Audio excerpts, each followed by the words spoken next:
please start? Yes, sir.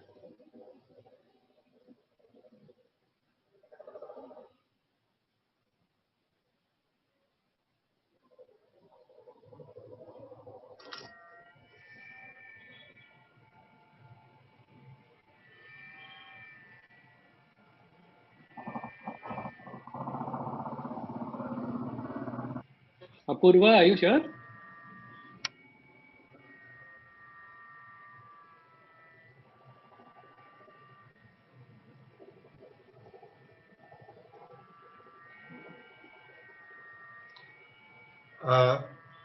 Should Priyankur take over till Apurva rejoins us?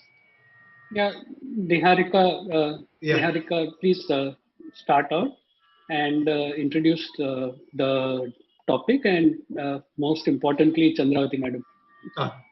Good evening, everyone. Apurva, you are back. Sorry, Niharika. Yes, that's okay. Apurva, please. Yeah.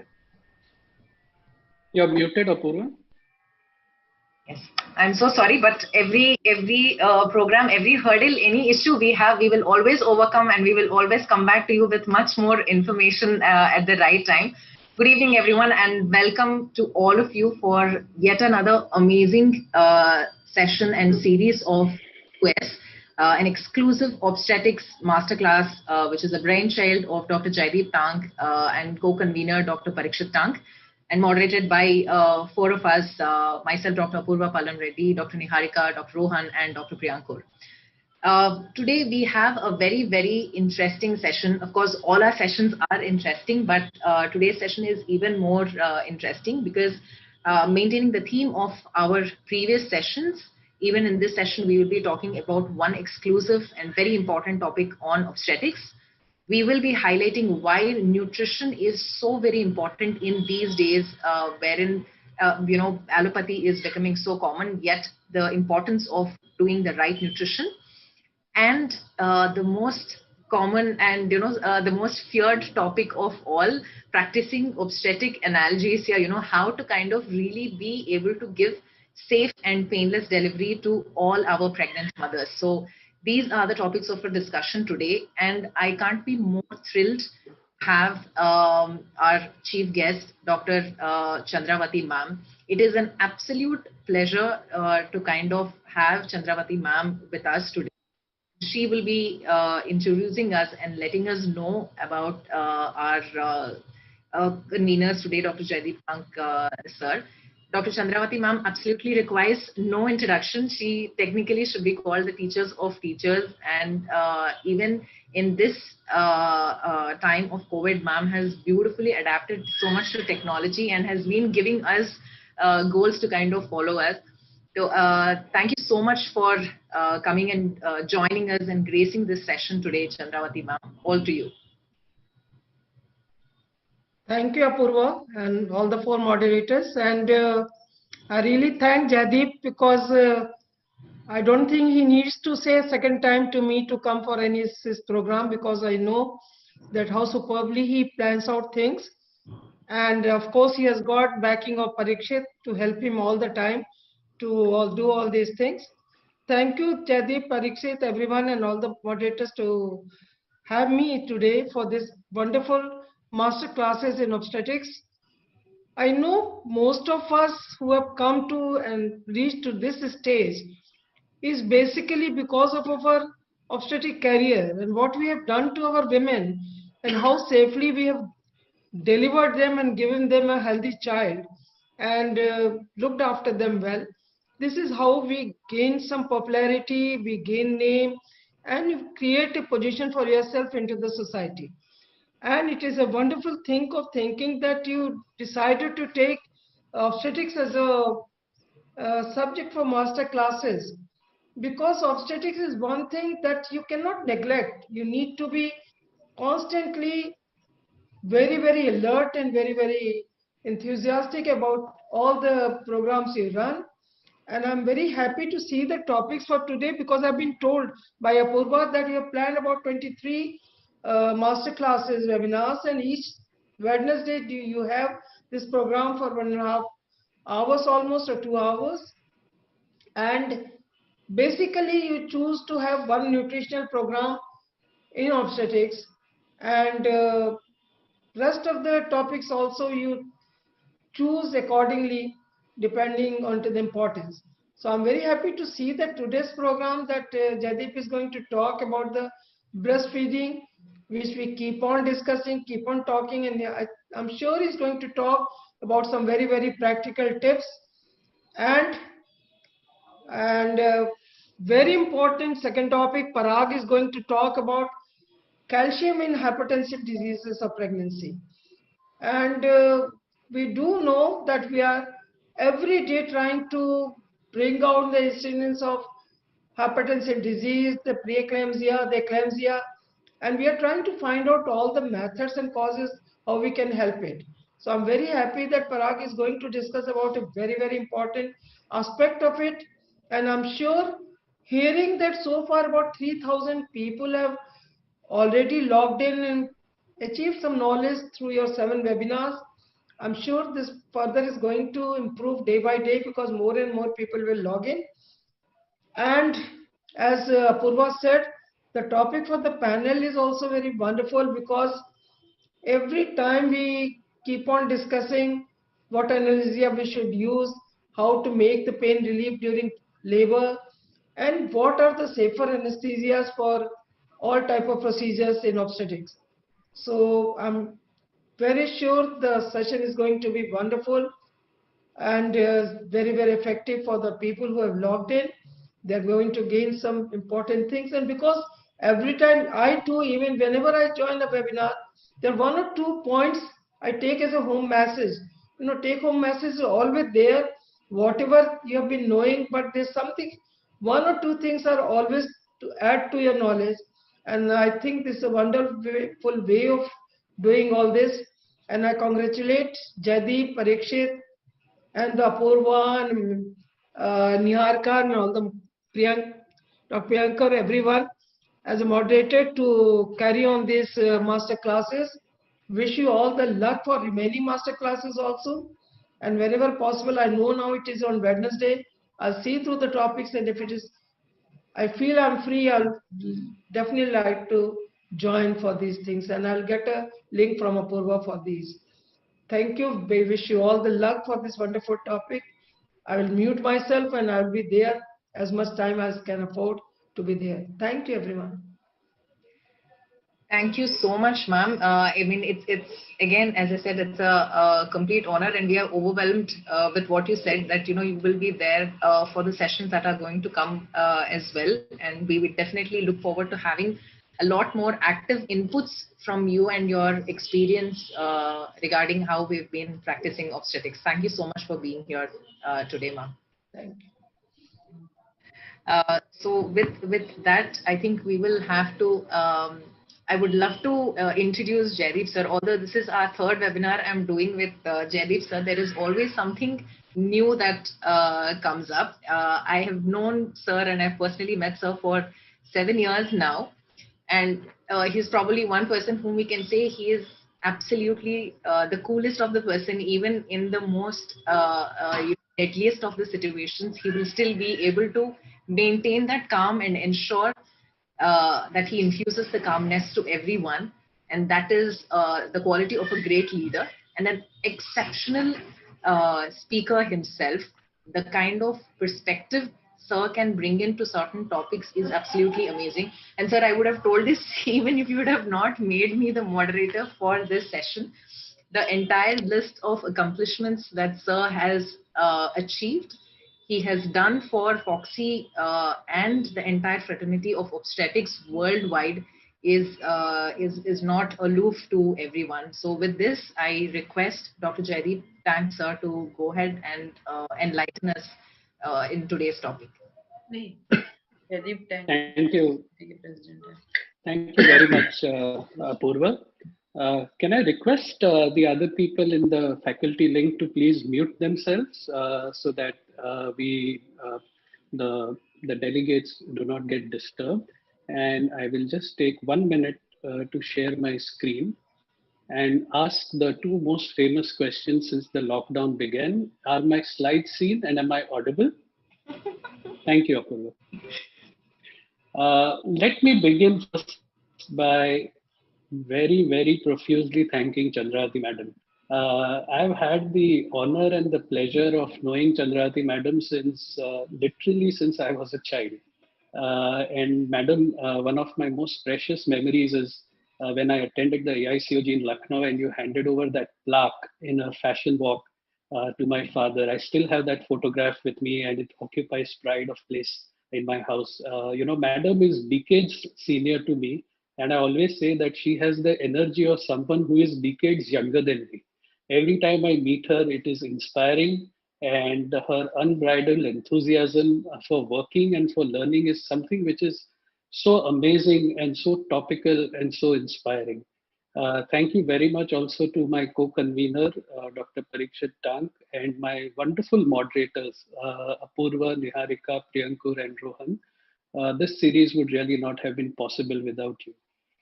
This particular webinar, I believe it's the seventh one, is a special one for me because it's got so many of my close friends involved. There is Parag, again, whom I have known since so many years and wonderfully meticulous secretary of the ICOG. Bhaskar, who I share much more than obstetrics with. There is my classmate, Dr. Ashutosh Asgaonkar. Ashutosh and me have been classmates since our MBBS days, someone whom I greatly admire and respect. And then, of course, there's Sachin, who is from the suburb where I practice in Mumbai. And then there is Dr. Deepan Thakkar and Dr. Sujata Agarwal. And of course, there are the two pillars of our practice, the anesthetist, Dr. Piyush Modi and Dr. Suvarna Randive. So a very special webinar indeed for me. And having said that, let me jump right into the topic, which is breastfeeding, notes from the postnatal ward. And, the thing is that by the time the patient reaches the postnatal ward, an obstetrician typically has been with that patient through her pregnancy, has taken that patient through a safe confinement and delivery. And now in the postnatal ward, it's time to rejoice.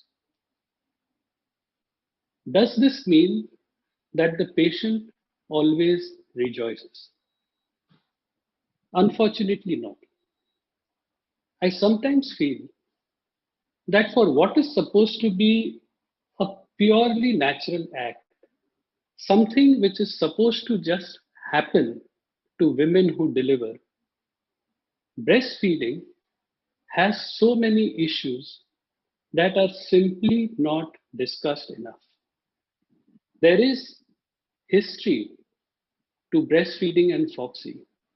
The first time ever that Foxy had an annual theme, that's the first time that Foxy had an annual theme in 97, 98, was when my father was the president of Foxy, and the theme of the year was breastfeeding. So Foxy has been inextricably linked with breastfeeding and the promotion and advocacy for breastfeeding and trying to make things easier for women to breastfeed since over 2 decades. Part of the problem, if you will, comes from this whole cultural ethos which surrounds breastfeeding. First, there is this thing that it should happen naturally because anybody who delivers has to breastfeed.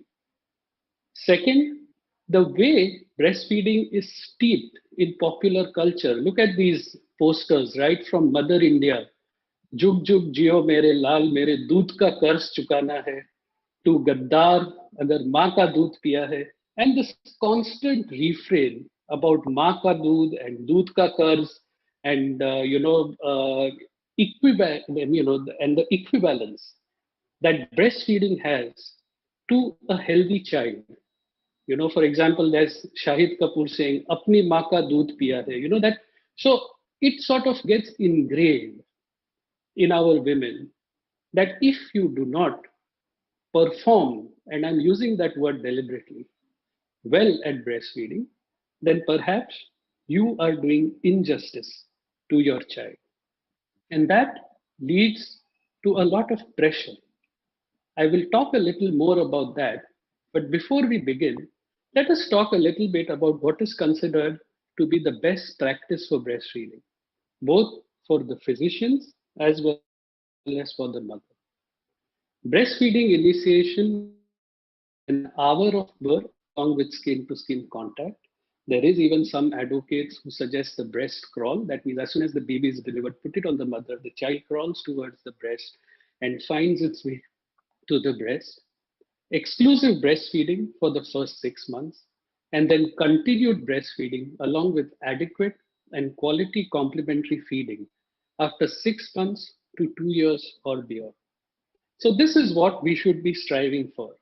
All worthy goals because, according to some sources, breastfeeding can prevent over 100,000 child deaths a year. It could be that you could prevent so many thousands and lakhs of patients of diarrhea, pneumonia, and even obesity. On the other side, you'll see that I have circled in red breast cancer, ovarian cancer, and type 2 diabetes also has supposed to got a preventive effect from breastfeeding. The problem is that these are not single factor problems. These are multifactorial problems. And we will talk about what is recent about the prevention of these kind of problems a little later. Suffice it to say, breast is best. There is no question about it. And these are the best practices to ensure that your mothers can feed successfully and over a period of time. One of the things that we need to ask ourselves, particularly when you have uh, women who by choice would like to return to work, do you want to still recommend exclusive breastfeeding for 6 months, given the fact that women do return to work a little earlier? The evidence for that is variable. However, it's also the fact that giving exclusive breastfeeding for 6 months certainly does not impair the development of the infant. One of the questions which patients ask is my milk enough for a rapidly growing child right up to 6 months? The answer quite clearly is yes. So as of now, there is no reason to change the recommendation of exclusive breastfeeding for 6 months. We'll talk a little practical things and the common problems which women face. And before I say this, I want to say, and I think I need to say this, that perhaps most of these problems can be prevented or assuaged not only by counseling the mother, but also the mother in law and all the various women relatives who come to visit the woman once she is delivered. Birth is an occasion, and everybody wants to participate in that occasion. One of the first things that I always tell women who deliver this is that when a relative, a female relative comes to visit, they'll always ask, how is the breast milk? Are you getting enough milk? And I think this is something which we need to talk to the relatives and the women about, that enough does not need to be quantified in terms of ml or liters. One of the problems or one of the issues which women think they have is too little milk. And this typically happens on the first 3 days. And here counseling plays an extremely important role. The way we counsel, Parikshit and me in our hospital is that we tell the woman that for the first 3 days or 2 days, you are producing colostrum. It's a very special milk. And we sometimes tell them it's like milkmaid. You know, 2 drops of this milk is equal to 2 ounces, and the child will probably be happy with the colostrum. Again, this is not a scientific thing, it's an explanation in terms of counseling. But the women feel very relieved when you tell them that, because as I said, one of the worries is too little milk. Whether to use galactogogues or not is questionable. I know that a whole lot of women tend to use herbal galactones like Shatavari, etc. But the galactogogue which has been proven to be effective is tablet Perinom. You could use a single or at most 2 doses of injection oxytocin, but remember not to overdo the oxytocin. If you think that the woman needs a galactogogue, you can give tablet Perinom 3 times a day for a couple of days. and that should probably improve the feed. But fact is breastfeeding.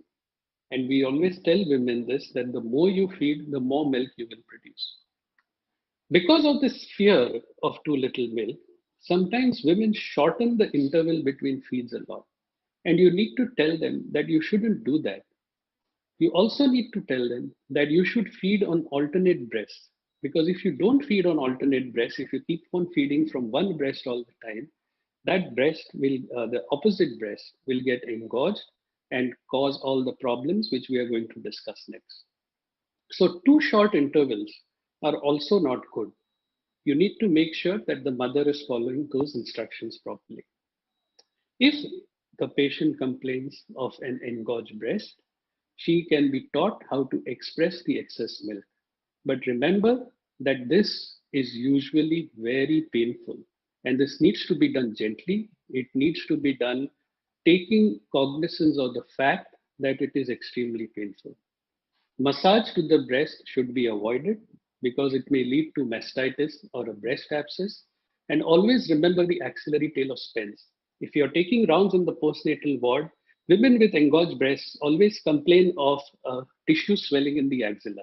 This is nothing but the breast tissue going into the axilla via the axillary tail of Spence, and it is absolutely nothing to worry about. One of the things you can ask in the history is that after feeding, do you think that that axillary lump either softens or reduces in size? And if it does, then you know that you are simply dealing with the axillary tail of Spence. Patients with flat and inverted nipples sometimes do get traumatized. And I think this is where you also have to counsel your nursing staff, because sometimes the nursing staff tend to be or could be a little judgmental and tell patients, oh, you're a mother. Don't you think you should be able to breastfeed or stuff like that? And for flat and inverted nipples, syringing or even the use of a nipple shield is recommended. We prefer syringing because it's much easier to maintain hygiene with the syringe rather than the nipple shield. If you are going to prescribe a nipple shield, then it's a good idea to tell the patient to buy multiple nipple shields and not only one. What we tell the patients is that you buy multiple nipple shields, boil them for at least 10 minutes in a vessel, throw the excess water away, and then cover the vessel. Don't remove the nipple shield and store it in a box or anything. Keep it in that vessel so that the hygiene is maintained. Remove one shield at a time, use it, and by the time you use the last shield, do the whole thing again. Position and latching is extremely important. And to achieve good position and latching, posture, wherein the woman sits straight and brings the baby up rather than bending down towards the baby, is extremely important, because that will not only prevent backache but will also allow the baby to search for the nipple correctly. Patients sometimes tend not to give the entire black area of the areola. They give only the nipple to the baby. And when you look at the latching of the patients, it's important to observe whether they are giving only the nipple or the entire black area of the areola. This is also important to prevent sore and cracked nipples and prevent mastitis and abscess in the future. If a neonate or if the mother complains that the neonate has an inability to suckle, take it seriously. If a neonate cannot suckle at the breast, it's a good idea to involve a pediatrician. And if there is no pediatrician, at least check the Moro's reflex, temperature, glucose, calcium, and SOS rule out infection. Remember, infants' inability to suckle should never be taken lightly, because it could be a portent of bigger things or more problematic things. What about religious rituals? I mean, a lot of patients tell us that, doctor, when the child is born, we want that the first drop in the child's mouth should be honey or sugar water or some such thing.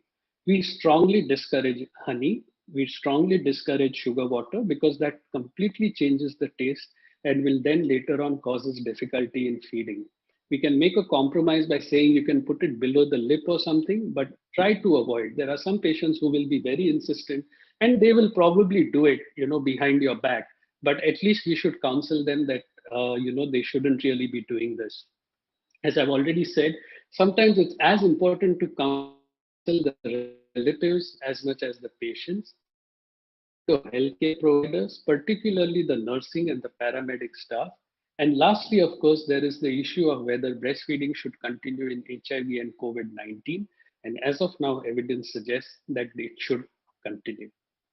I would like to touch upon this, which is not really discussed very much when you talk about breastfeeding, and that is the Infant Milk Substitutes Feeding Bottles and Infant Foods Act. As if it was not enough that we are regulated by so many acts. For example, to run a nursing home in Bombay, Parikshit and we need something like 24 licenses, some of them renewable annually. Don't forget about the IMS Act. Normally, the IMS Act is not supposed to be applicable to physicians. The IMS Act was originally designed for companies, but it won't be long before some overzealous appropriate authority starts coming to the nursing homes for inspections of PCPNDT and MTP, and also starts looking whether we are displaying posters of baby formula, etc. Remember that this is a fairly stringent act. Take care not to display any advertisements and not to keep any formula bottles or formula feed powders openly in your nursing home or hospital. Be aware that there is this act also which regulates us. As I said, we kept on talking about exclusive breastfeeding, but there are certain situations, not too many, but there are certain situations where you have to be concerned about hypoglycemia and other metabolic disorders because of the insistence of exclusive breastfeeding. For example, this study which talked about asymptomatic hypoglycemia even in healthy full-term infants, primarily in those where breastfeeding is delayed, and particularly so in children who are born IUGR or preterm. So the question then arises, what are the long-term effects of selective, very selective early formula feeding? And for that, you have to look at the supposed benefits of breastfeeding. The problem really is, as I've already said, that some of the supposed benefits of breastfeeding are multifactorial. And therefore, there is no direct cause and effect relationship. So if you look at this World Health Organization publication, for example, they say that breastfeeding does not protect against total cholesterol. The protective effect on hypertension is probably too small. Diabetes randomized trials did not present any results. And even on overweight and obesity, residual co-founding cannot be ruled out. Of course, for IQ, they say that there is evidence of a causal effect of breastfeeding on IQ, although the magnitude of this effect is modest. Let me return to this theme which I'm fond about, and that is the over-preciousness which surrounds motherhood. As I've already said, mothers come into pregnancy, labor, and then breastfeeding with extraordinarily high expectations. 4-kilo child, normal vaginal delivery, no episiotomy. That would be an ideal birth plan for a lot of mothers. However, these expectations also cause problems. Something which, like this Time magazine cover says, is akin to the goddess myth. I believe women in the postnatal ward are fragile. There is so much pressure on them to be happy, to breastfeed, etc., that I believe that they need to be looked after, not only physically, but also mentally. It doesn't help that even breastfeeding has got all this activism surrounding it, and they call it lactivism. And then there are some people like breastfeeding extremists. And it's high time we realize that although breastfeeding undoubtedly is extraordinarily helpful, is extraordinarily important, there are times when you have to optimize breastfeeding. A one size fits all approach may not be appropriate for all mother infant diets. It's counterintuitive and flexibility is expected. In fact, there is excellent evidence to show that breastfeeding does not only depend on mother and child, it depends on that entire ecosystem which surrounds the mother and child, and in some very select circumstances, early limited formula may actually reduce longer term formula use at one week and increase breastfeeding at 3 months for some infants. Remember, however, and I cannot emphasize this enough, this is not to say that this should be used willy-nilly. This should be used extremely selectively. However, there is a place, and we need to recognize that although we say all this, the breast feeding or breast is still best. Thank you very much. Thank you so much for that absolutely eye-opening and touching talk, Jaideep sir. I've had twins, and obviously, I've experienced everything that you have just said. Despite having a gynecologist as a mother who was extremely supportive, and having very very supportive in-laws and everything, it was probably something that was built in the society wherein you are felt, or you made to feel low in these kind of circumstances. So we've learned a lot as to what are all the parameters that can be changed during this time. Thank you so much. Moving on, I think this is another talk that I personally am really looking forward to. um,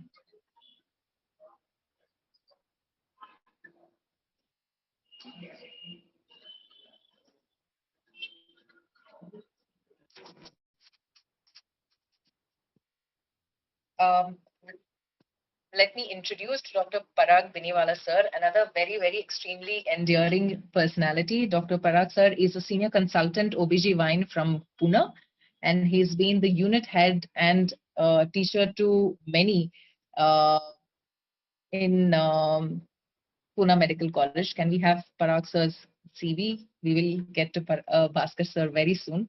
And he's been the chairperson from Young Talent Promotion Committee, and I've had the absolute pleasure to work with sir in one of our committees as well, as a Foxy cell group. Over to you, Parag sir. Thank you, Apurva. Regarding the role of calcium in hypertensive diseases of pregnancy. Yeah. Thank you, Apurva, for the kind words. Yeah. Uh, can we? Yeah. Now I'll just start sharing my screen. Uh, At the outset, thank you, Jaideep. Thank you, Parikshit, for inviting me. And Jaideep, your talk was fabulous as usual, and you reminded me of late Dr. D.K. Tank. I remember Dr. Tank was installed as Foxy president in Pune, and his theme was breastfeeding. And with the passion that he used to speak, I saw the same spark in you. So. It was really heartwarming. Once Jaideep Tank sir also becomes president, we will also do something again in Pune, sir. Yes, absolutely. We are waiting. Right. So in next 12 to 14 minutes, I'm going to talk about calcium and hypertensive disorders in pregnancy. WHO has estimated that 300,000 women and adolescent girls died as a result of pregnancy and childbirth related complications in 2015, and 99% of which occurred in low resource settings. So we in India belong to a country which has low resources. So hemorrhage, hypertensive disorders, and sepsis are responsible for more than half of all maternal deaths worldwide. So improving the quality of maternal health for women is a necessary step towards achievement of the health targets in the SDG goals. HDP has been a challenge, and it continues to be a challenge to all of us, though WHO says that hypertension complicates about 10% of all pregnancies, and preeclampsia and eclampsia are major causes of maternal and perinatal morbidity and mortality. Preeclampsia and eclampsia complicate 2 to 8% of pregnancies, and overall 10 to 15% direct maternal deaths are associated with these conditions. So we always dread a patient who's brought to us with severe preeclampsia or eclampsia because we are really worried about the outcome.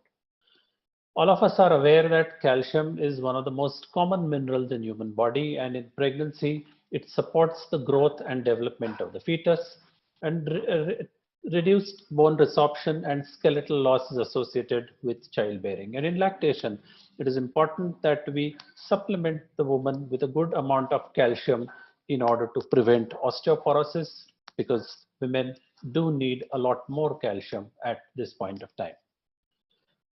At population level, there's an inverse relationship between dietary calcium intake and both blood pressure among non-pregnant individuals and in the incidence of preeclampsia. So dietary calcium intake may mediate this effect by inhibiting parathyroid activity, therefore decreasing intracellular calcium and causing vasodilatation, and that is what goes wrong when there is low calcium intake and preeclampsia. So there's a possible role for low dietary intake of calcium as a risk factor for preeclampsia, which is suggested by epidemiological studies, or linking how low calcium intake with increased rates of preeclampsia and prevention of preeclampsia with calcium supplements in high-risk women.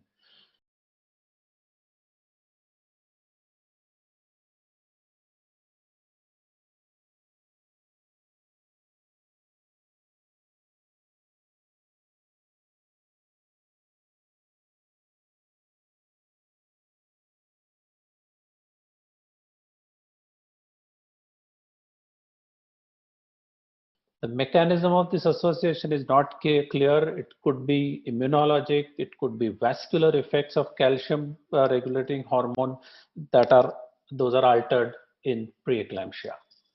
So this is a typical mechanism of uh, calcium metabolism in preeclampsia, where primary deficiencies in calcium intake and vitamin D3 levels decrease serum ionized calcium. This causes hypocalciuria via action of increased levels of parathyroid hormones at kidney, and this may lead to symptoms of preeclampsia by disturbing pervasive functions of calcium throughout the body. So hypocalcemia in pregnancy is not a common entity, though it is reported in literature.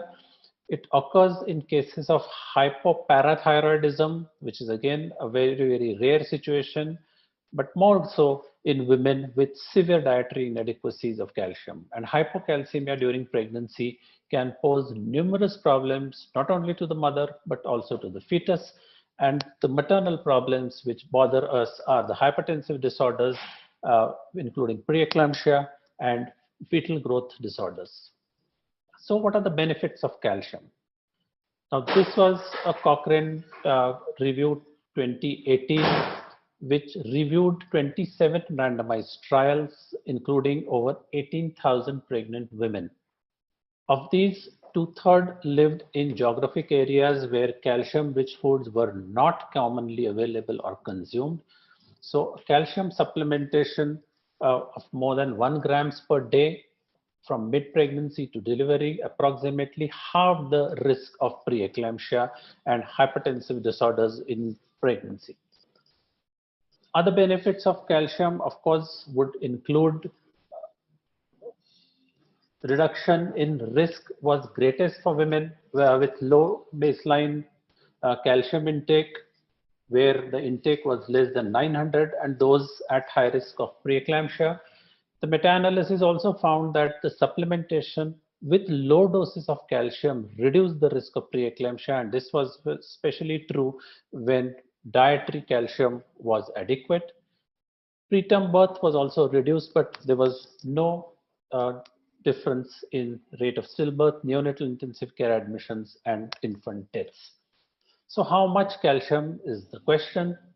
And this paper in Lancet in 2019, where 1,300 women were assigned with a past history of preeclampsia and eclampsia and likely to be ingested a calcium deficient diet to calcium supplementation of 500 milligrams per day or placebo, beginning before pregnancy and continuing through 20 weeks of gestation, after which all participants were prescribed 1.5 grams of calcium daily. So the 500 milligram dose was thought to be sufficient to replace dietary deficiency and achievable through fortification of staple foods. How early we can start calcium? We can practically start calcium very early in the pregnancy, though most of us are starting it uh, in the second trimester. But this is a single study which suggested that calcium supplementation before and early in pregnancy may reduce the risk of women experiencing uh, the uh, composite outcome of preeclampsia or eclampsia or pregnancy loss at any gestational age, but the results were inconclusive. So the current evidence neither supports nor refutes the routine use of calcium supplementation before conception and early pregnancy. What is the role of calcium in low risk patients? So women with low baseline dietary calcium, high dose calcium supplementation may reduce the risk, but women who are healthy, who have good dietary calcium intake, may not be benefited by burdening them with additional calcium. So there may be benefit for preeclampsia prevention in high risk populations. Further studies required since available information is based upon small numbers of women and diverse study population. What is extremely important is adherence to treatment, and it was found out that women who took more than 80% of prescribed calcium, it means that they took calcium at least for 8 days out of 10 days, showed a statistically significant reduction in preeclampsia. So whenever you are prescribing calcium to these women as an option for preventing preeclampsia, it is prudent that we tell the woman that she has to be very, very particular in taking treatment on a regular basis. This one large trial which was reported about outcomes of eclampsia, and it did study something about calcium and eclampsia. The trial reported 17 cases of eclampsia out of over 4,000 patients of calcium group and 25 cases in control group, giving a relative risk of 0.68. But the quality grade of low was assigned due to low numbers, so this may not be a recommendation.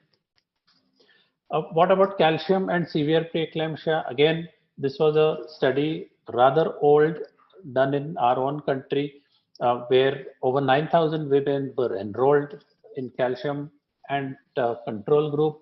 The outcome of severe preeclampsia was reported by three induced trials with a 30% reduction in calcium group compared to control. However, the results were not statistically significant, but the message that we can take from this is that calcium supplement will at least cause no harm. Calcium and preeclampsia, the impact of calcium supplementation during pregnancy on risk of preeclampsia was reported in 10 studies, and the analysis comprising of over 5,000 women in intervention group with 5,700 women in control group did show reduction in the intervention group as compared to controls, and the reduction was more marked in participants with high pre-pregnancy risk of developing gestational hypertensive disorders compared to low-risk women. So what we adhere to is the WHO recommendation, which says that in population with low dietary calcium intake, daily calcium supplementation of 1.5 to 2 grams oral elemental calcium is recommended for pregnant women to reduce the risk of preeclampsia. So in conclusion, dietary counseling of pregnant women should promote adequate calcium intake through locally available calcium-rich food. So this is the basic intervention which we can actually recommend women who come to us for preconceptional counseling. Dividing the dose of calcium may improve acceptability. We all know the size of calcium tablets, and gulping 2 or 3 tablets at a go is a challenge. So the suggested scheme for calcium supplementation is 1.5 to 2 grams daily, with a total dose divided into 3 doses, preferably taken at meal times, and initiation of calcium supplementation at the first antenatal care contact in order to improve compliance to the regimen. And I would conclude by sharing this slide, which gives us intervention opportunities for cases of preeclampsia. So if you look at the primary prevention, calcium does have some role to play in the preconceptional period, as well as as a primary preventive measure in early pregnancy, or continuing so even in the second trimester. Thank you very much. Thank you so much. Thank you very much, Parag, for that, as usual, quite wonderful, practical and comprehensive lecture. Apurva, Yes, sir. do you have the moderator link, or should I check for the questions? I have asked Nikunj to post it here again, sir, but if you're already having any questions, I think we can take them. Right. So there are questions actually. Unfortunately, they are all for the panel discussion. There is one question from Dr. Swati Sachdev from Raipur, which says, what is the best labor anesthesia for a small setup? And again, she asks, does epidural anesthesia increase chances of fetal distress or prolonged labor? Both issues, I think, will be addressed by Bhaskar. There are also several comments, around 8 to 10 of them, complimenting the quality of the program and the quality of the speakers. And although I hesitate to say this, the quality of both the talks that have been given so far, mine included. So thank you very much, everybody, for those very kind comments. And we will, Apurva, you can please take it forward. Yes, sir. Yes, sir. I mean, I think we have to thank everyone who's joined here today. I would want to, probably ask a question for you that way, sir. In case if there are any women who probably are not comfortable with breastfeeding and don't want to breastfeed, how do we kind of counsel them, one? And second, especially with respect to someone who's probably had a surrogacy kind of situation, and mothers who are taking babies, so for them, how do we induce lactation for them, and how has your personal experience been? Okay, thank you, Apurva. Those are excellent questions. There are some patients who may elect not to breastfeed. It's quite possible for whatever reason, and I think that choice is up to them whether they would like to breastfeed or not. You would, of course, counsel them. The problem is that we are so enthusiastic about breastfeeding that when we counsel them, we over counsel them. And we instill a feeling of guilt in patients that if she does not breastfeed or if she cannot breastfeed, then perhaps she is actually doing something wrong. And, I tell them, for example, that my generation grew up on formula feed. And particularly to patients whom I deliver, I said that if you could trust me to deliver you, you should also trust the fact that I was formula fed, not purely breastfed, and I haven't turned out to be too bad. So that is one thing. You need to make the counseling a little personal and a little emotive and a lot reassuring rather than purely medical. In situations of surrogacy, etc., where the woman has a child but has no lactation, I wouldn't try to induce lactation, very frankly. I would go ahead with counseling her for breastfeeding, etc., and for formula feeding, and try to ensure that she uses formula feed in the best possible way. So I think that would be my take on the situation. Dr. Niharika has a quick question, that how about pumping breast milk and storing it instead of considering formula feed, especially for working mothers? You could do that, sure, but two issues. One is pumping is not always painless, and let's always keep that in mind. If you are going to use pumping on a long-term basis, then it's a good idea to invest in a very high-quality breast pump. Don't use fingers and don't use hands only for massaging. There is nothing to say that it cannot be done, but it has to be done carefully, conscious of the fact that it is not a one-time kind of a process.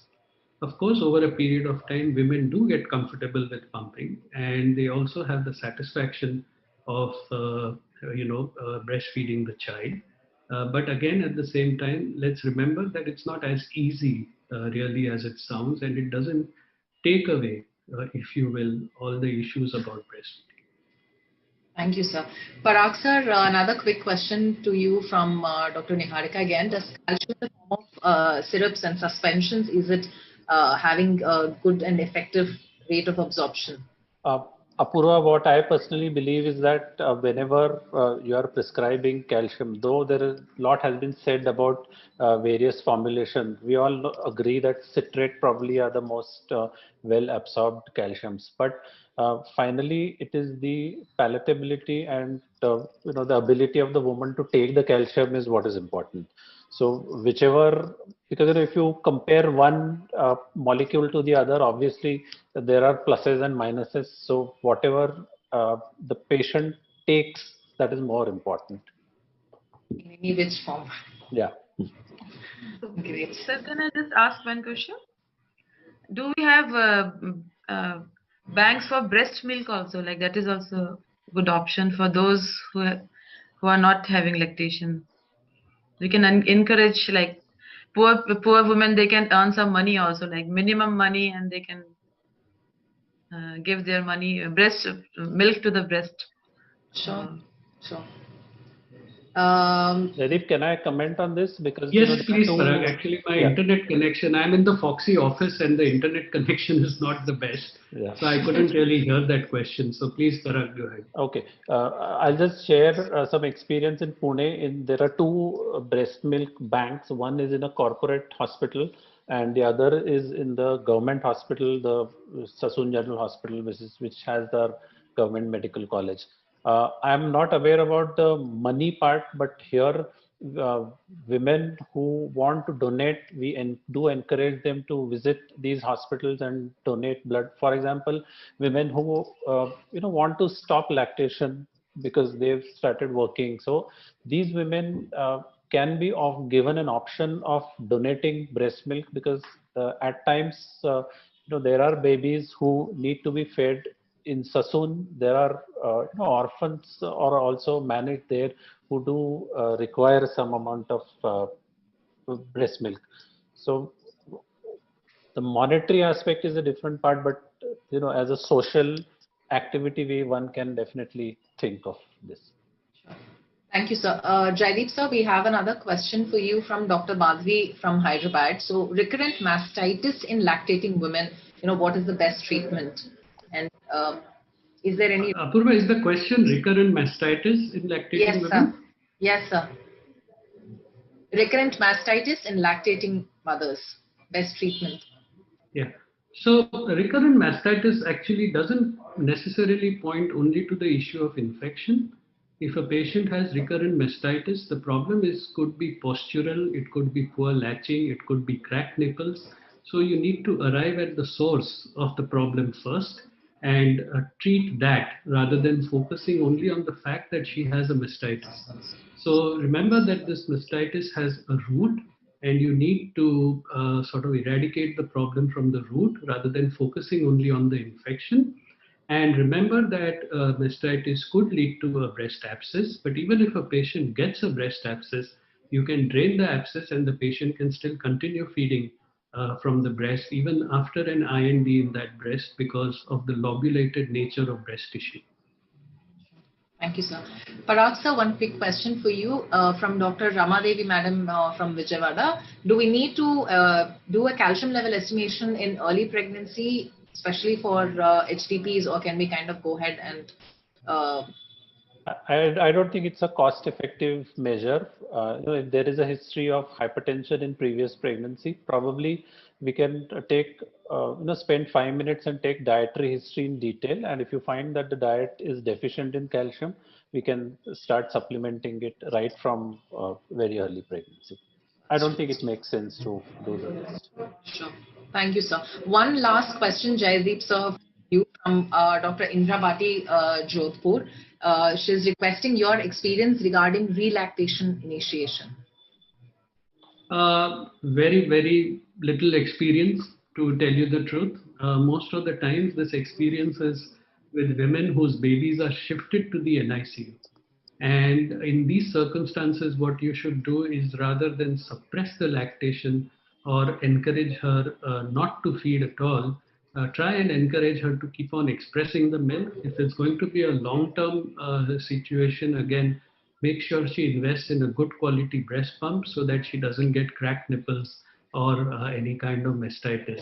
But after lactation has completely stopped, to initiate lactation after that is extraordinarily difficult, and in my view, I'm not really sure whether even it can be medically done actually.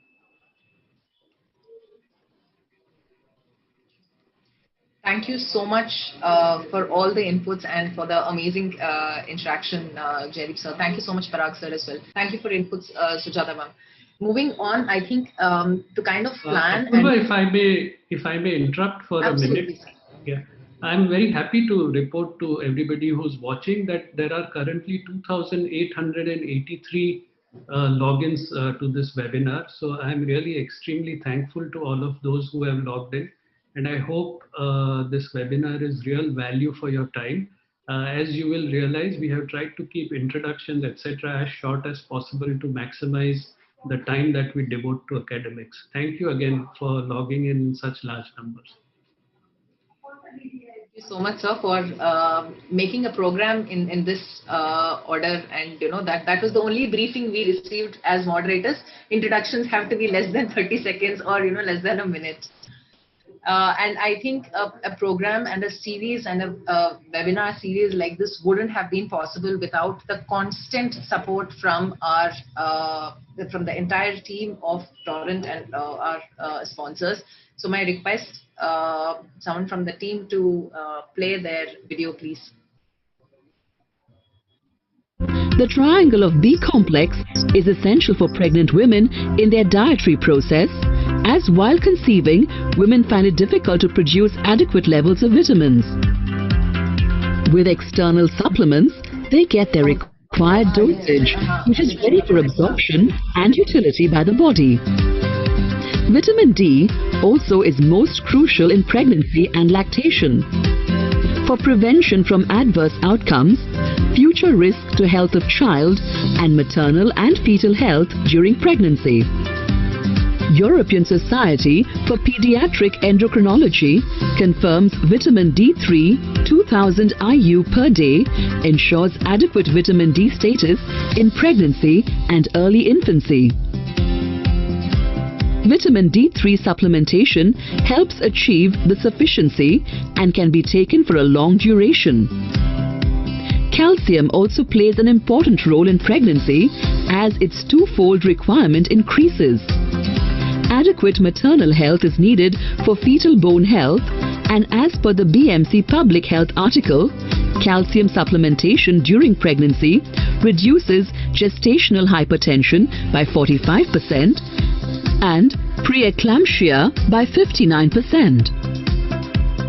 Effective management of pregnancy demands supplementation of prenatal vitamins. This supplementation provides protection against various defects that can occur during pregnancy. Shellcal XT provides protection against neural tube defects. It reduces the risk of preterm birth and congenital heart diseases. Shellcal XT contains 1,250 mg of calcium carbonate, which is required to maintain maternal skeletal calcium. 2,000 IU of vitamin D ensures adequate status in pregnancy and early infancy. Shellcal XT has 1,000 micrograms of L-methylfolate. Journal of Clinical Pharmacology and New Drugs confirms that L-methylfolate helps in decreasing the risk of NTD by 72%. The methylcobalamin at 1,500 micrograms improves pregnancy outcome and maintains normal folate metabolism. The additional pyridoxal 5-phosphate at 20 mg reduces nausea and vomiting in pregnant women. From preconception, pregnancy to lactation, Shellcal XT is a world-class product for vitamin supplementation. Shellcal XT has special coating technology and vitamin D3 in stabilized form. Shellcal XT helps to reduce the pill burden. Dosage of Shellcal XT is 1 tablet once a day. Each ingredient in Shellcal XT is coated separately, so there is no drug-to-drug interaction. Shellcal XT scored tablet gives dosage convenience. A healthy start leads to healthy mothers, and healthy mothers make a healthy generation. After all, every pregnancy is precious.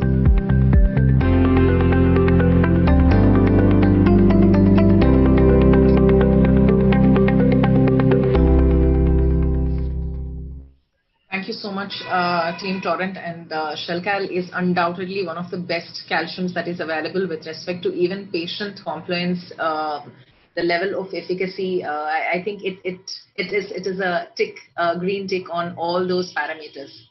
I know none of you are expecting us to be on time, but I'm very happy to say that we are there right on time, and we will be starting our most awaited panel discussion of our webinars today. When I actually started calling our panelists for the webinar, when I told them that the topic is actually obstetric analgesia, one, they were not very sure if they should be joining or not. And second, when I said that Bhaskar is sir is moderating the session, so they were even more sure that there is going to be a lot of fireworks.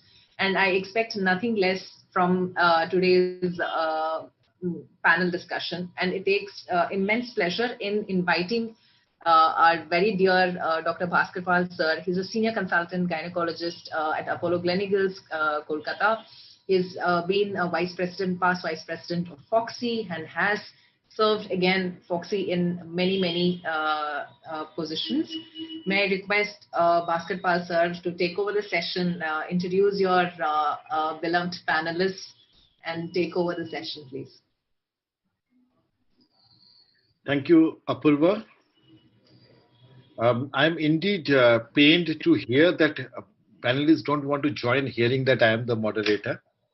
On this panel, I know that for sure that Dr. Suvan has been on a panel with me before, and I'm really scared of him. And there will be no fireworks because analgesia and anesthesia should have a calming effect. I would request all of the panelists to introduce yourself. I know Dr. Ashutosh Ajgaonkar, you are there. Would you please introduce? Dr. Deepan Thakur, unfortunately, is performing an obstetric hysterectomy because of a central placenta previa. So he said that he will try and join us towards the end of the session. But our other panelists, I think. Let me know when he joins. And I know Dr. Piyush Modi will be joining in 5 minutes. Dr. Ashutosh, should you introduce yourself, please? Ashutosh, you are muted. Yeah, okay. I'm Dr. Ashutosh. I'm practicing in Thana. I'm Jaideep's batchmate. That's my claim to fame. Dr. Sachin Dalal, would you introduce yourself? Yeah, hi sir. Good evening. My name is Dr. Sachin Dalal. I'm a gynecologist and IVF specialist from Mumbai. Yeah, Sachin, sir, your video is. The host has stopped my video. It is showing. Saurabh, can you please help? Dr. Sujata. Okay, yeah. Okay. Hi, good evening, everyone. I'm Dr. Sujata Agarwal from New Delhi, and I'm practicing in South Delhi. I have got my own center, and I'm attached with Apollo. I've got 2 places to work. One is a corporate big hospital, and second is in a very peripheral hospital where a lot of poor patients they come. So I hope I'm going to enjoy and learn from Dr. Suvan Randive is the anesthetist on the panel. So the way we'll go is, as we get your scenario, any of the obstetricians, please feel free to answer. And the final word will always be Dr. Randive's. Dr. Randive, would you introduce yourself, please?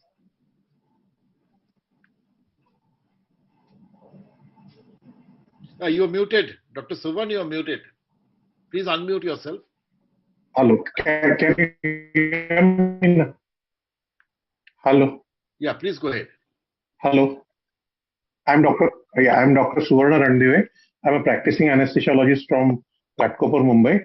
I'm a freelancer. I have finished my MBBS and post graduation from KEM in 1987, 88, and I'm in practice for last about 31 years.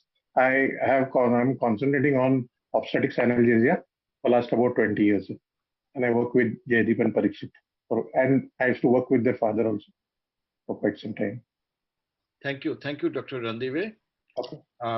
Labor pain is different in different stages, and we know that as you get to the middle of the active phase of labor, that is when your pain increases, and the pain is the worst in your second stage. And the issues in obstetric anesthesia are the mechanical modifications due to the gravid uterus.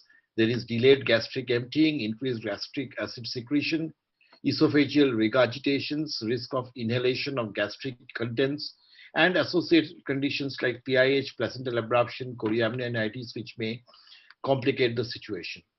We will straight away go to our first case scenario. Mrs. AB presents with irregular uterine contractions. She is awaiting a vaginal delivery and the antenatal period was uneventful. On examination, contractions are 1 in 15 minutes, lasting 15 to 20 seconds. On vaginal examination, the os is tip of finger, soft central, which means she's possibly in latent phase of labor. Anybody, she requires pain relief. What options would you provide at this stage? So can I answer this question, sir? Yes, Dr. Sujata, go ahead, please. Okay. So this lady, she's having very infrequent contractions after every 15 minutes and in very early labor. So we'll try.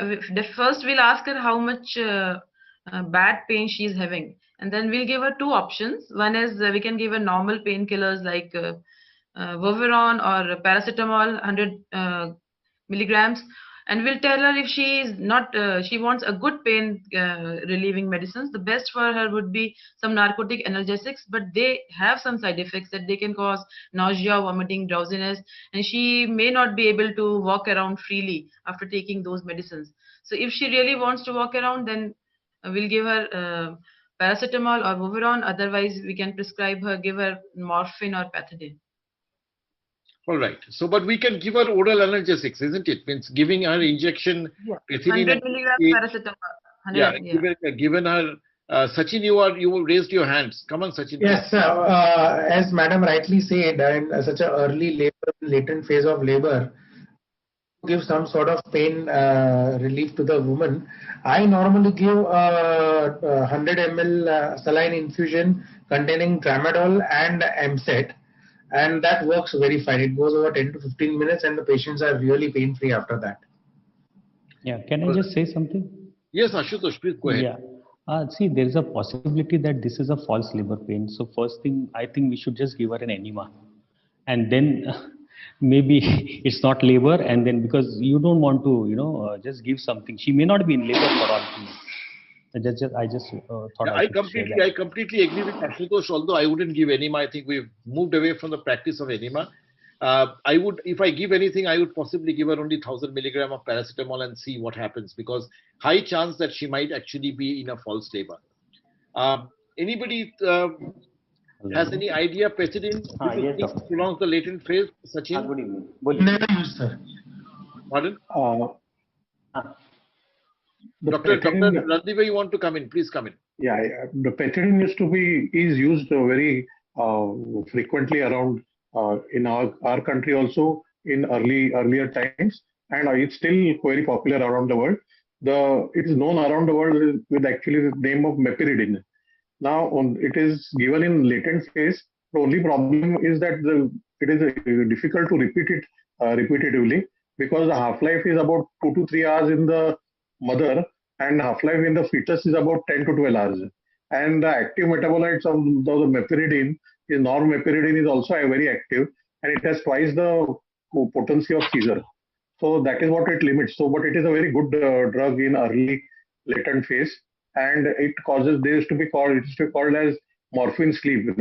So even though patients are drowsy and they are resting, actually it's a very good thing that from even when we give an epidural or some regional anesthesia later, the central component is very important. You cannot ignore it.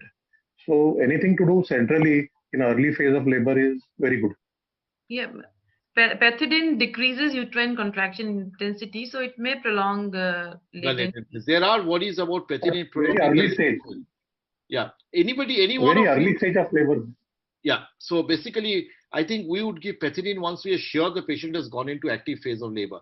But anybody has any opinion on giving epidural analgesia when the patient is in latent phase? Uh, Ashutosh, come in, please. Yeah. See, if you there have been papers published about this that if you give oxytocin, then it really does not prolong.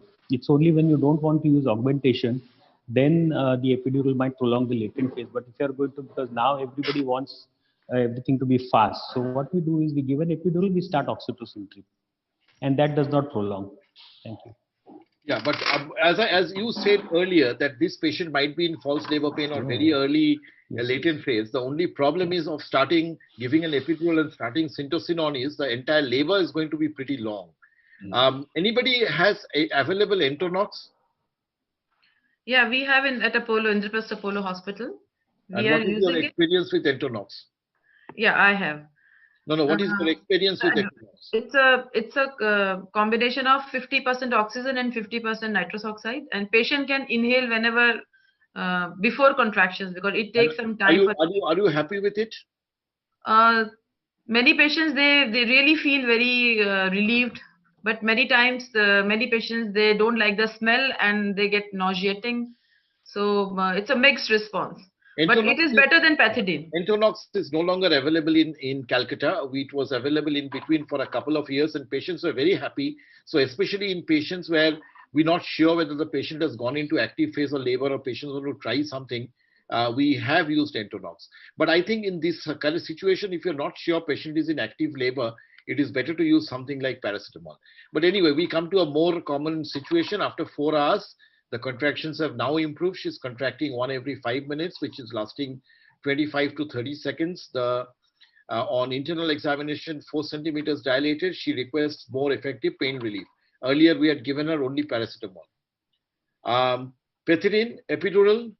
I would come to Dr. Randive later. Dr. Sujata, would you first try pethidine or would you straight away go into epidural? Do you have an epidural service in both your hospitals? No, not in the peripheral one, but definitely in Apollo, most of the patients, they really request for epidural and most of the time at 4 centimeters, they take epidural also. But I think the pethidine, we can try with pethidine also. Many times it helps a lot. Ashutosh?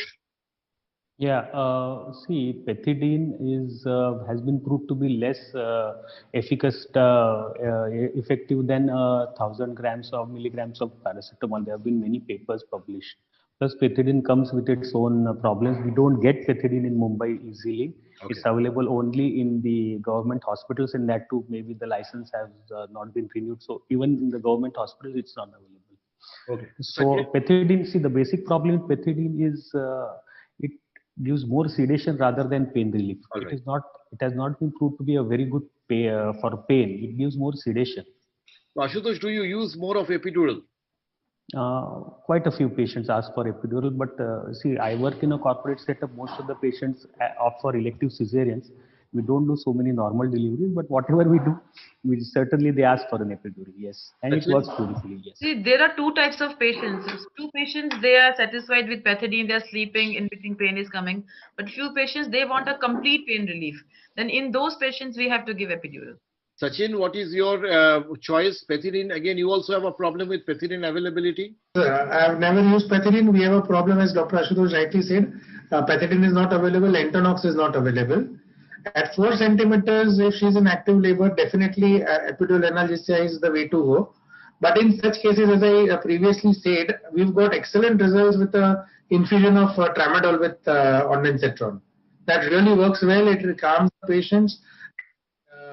Along with the That's the problem. We are very lucky in Calcutta that we've got ample supply of pethidine. We have no Entonox.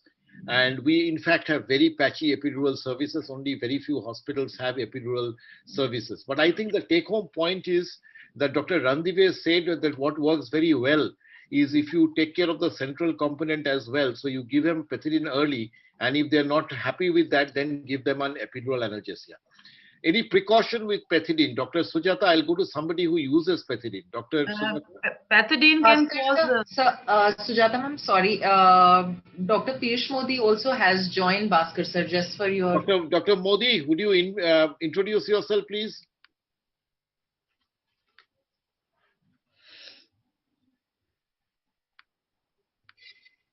Dr. Modi? Dr. Piyush, you are muted. You'll have to unmute yourself first.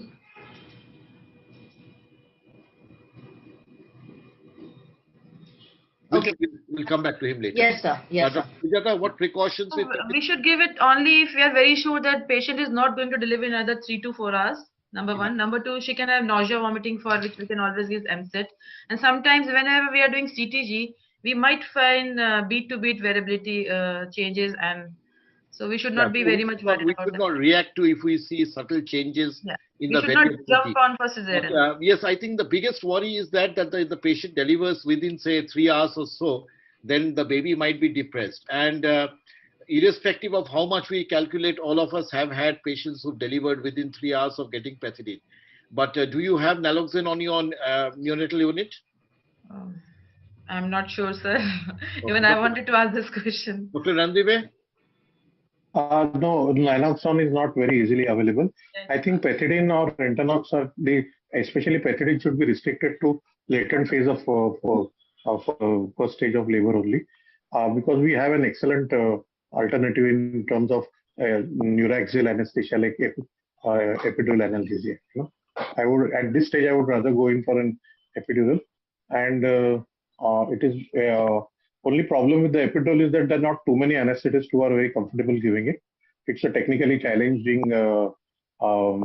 procedure. Also, another thing about the epidural is that suppose I'll just give you an example that suppose about 50 anesthetists give a spinal, you will have 48 similar scenarios. But suppose you have 50 epidural given by different anesthetists, you might have 40 different scenarios. In spinal you will have 48 similar scenarios.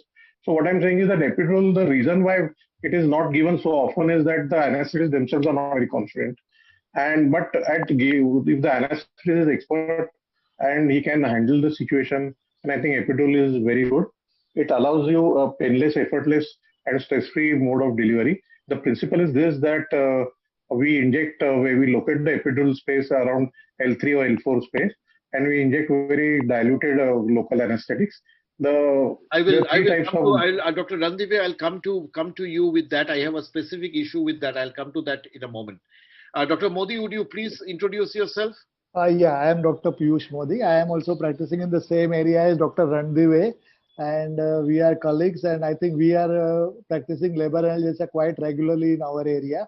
But as he rightly said, that we don't use pethidine because it is not available here. So I think we have to hardly use pethidine. So I don't think I can take a call on that. No, sure. Yeah. Let me wrap up pethidine. We have 2,600 people logged in from various parts of the country, and not everybody has an epidural. Most people do not have an Entanox, but pethidine is widely available in several parts of the country. But pethidine is a very good pain analgesic. The only issue with pethidine is please be careful. Do not use it if you are anticipating delivery within the next 3 to 4 hours. And I think Sachin has pointed out that we can substitute with tramadol, and we can actually substitute very well with a combination of tramadol and paracetamol. Dr. Ashutosh, come in, please. Yeah, if you have attended Dr. Daftari's seminars, he has got a vast experience in using ketamine. I've never used it, but he has used ketamine as an analgesic. I don't know how it works. Just I would like to mention. I really wouldn't. Anybody in this panel, I have no experience of use ketamine. It's a drug. I think that. So it's safe, like in small setups where it can cause unconsciousness, and It more than unconsciousness, it can cause hallucinations. Number two, if you give ketamine in a patient who is in a compromised vascular shock, you will get into problems. So I think even if you have to give ketamine, you need to have an anesthetist there. Sachin, you want to come in, please? Yeah, I was about to add the protocol. I told you I was about to tell about Dr. Daftari sir's protocol. Basically, sir does at 3 to 4 centimeters dilatation, he does an ARM, sees the liker, the patient is having good 3 to 4 contractions every 10 minutes lasting for 30 to 40 seconds. What sir does is gives a combination of with uh, and not Fortwin and Campos. Sir takes 1 ampule of Fortwin, 1 ampule of Campos, that is 11 cc each, dilutes to 10 ml of normal saline, and only 2 ml of that is given. And sir, trust me, I have used it in hundreds of patients. The primaries dilate like multis. The second part of sir's protocol is he gives ketamine, as Dr. Ashutosh rightly said, at 7 to 8 centimeters, and that is given only 10 units, which is almost a very mild dose. So patient is not completely sedated, patient has a pain relief. She dilates faster with that, and then he gives a loading dose after the delivery to help in episiotomy suturing. His protocols were followed at Wadia Hospital for a long time and excellent results in thousands of women. But why do you don't use that anymore then? Sachin, Sir, I am still using in active practice the combination of Fortwin with Campos for all my patients. Only ketamine is I'm not using because of all the queries and fears associated with it. I think even in Calcutta there are some people who use Fortwin, but these are the people who do not have a license for pethidine. They use Fortwin. And so I think we will talk about what is reproducible. You know, the day by day things are becoming more complicated in terms of medical legal issues. So I don't think, especially in setups, people would be comfortable giving ketamine. And that is why we wouldn't discuss that. Dr. Sujata, you in your practice, I think even Dr. Sujata, Dr. Piyush, Dr. Ashutosh, Sachin, anybody can take it. We used to give Fortrin Finargan to each and every patient when I was a resident in Queen Mary Hospital, Lucknow. Okay. So we used now, to. what are the advantages of epidural? Yeah, can I take a call? See, basically, you are not sedating the patient, and the anesthetic dose that is used is so minimal that it hardly has any cardiorespiratory effect.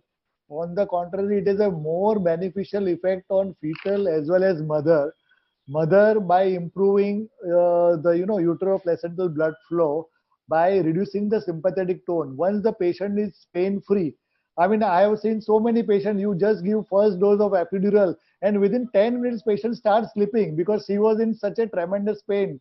For example, if you have given the epidural at 4 or 5 centimeter with a very good contractions coming, they are already maybe tired. So once the pain relief comes in, they just go to sleep. And by improving uteroplacental blood flow, even the fetus is benefited. Yeah, I think what is in epidural, exactly as Dr. Suvan said, that it is very important as who is giving the epidural.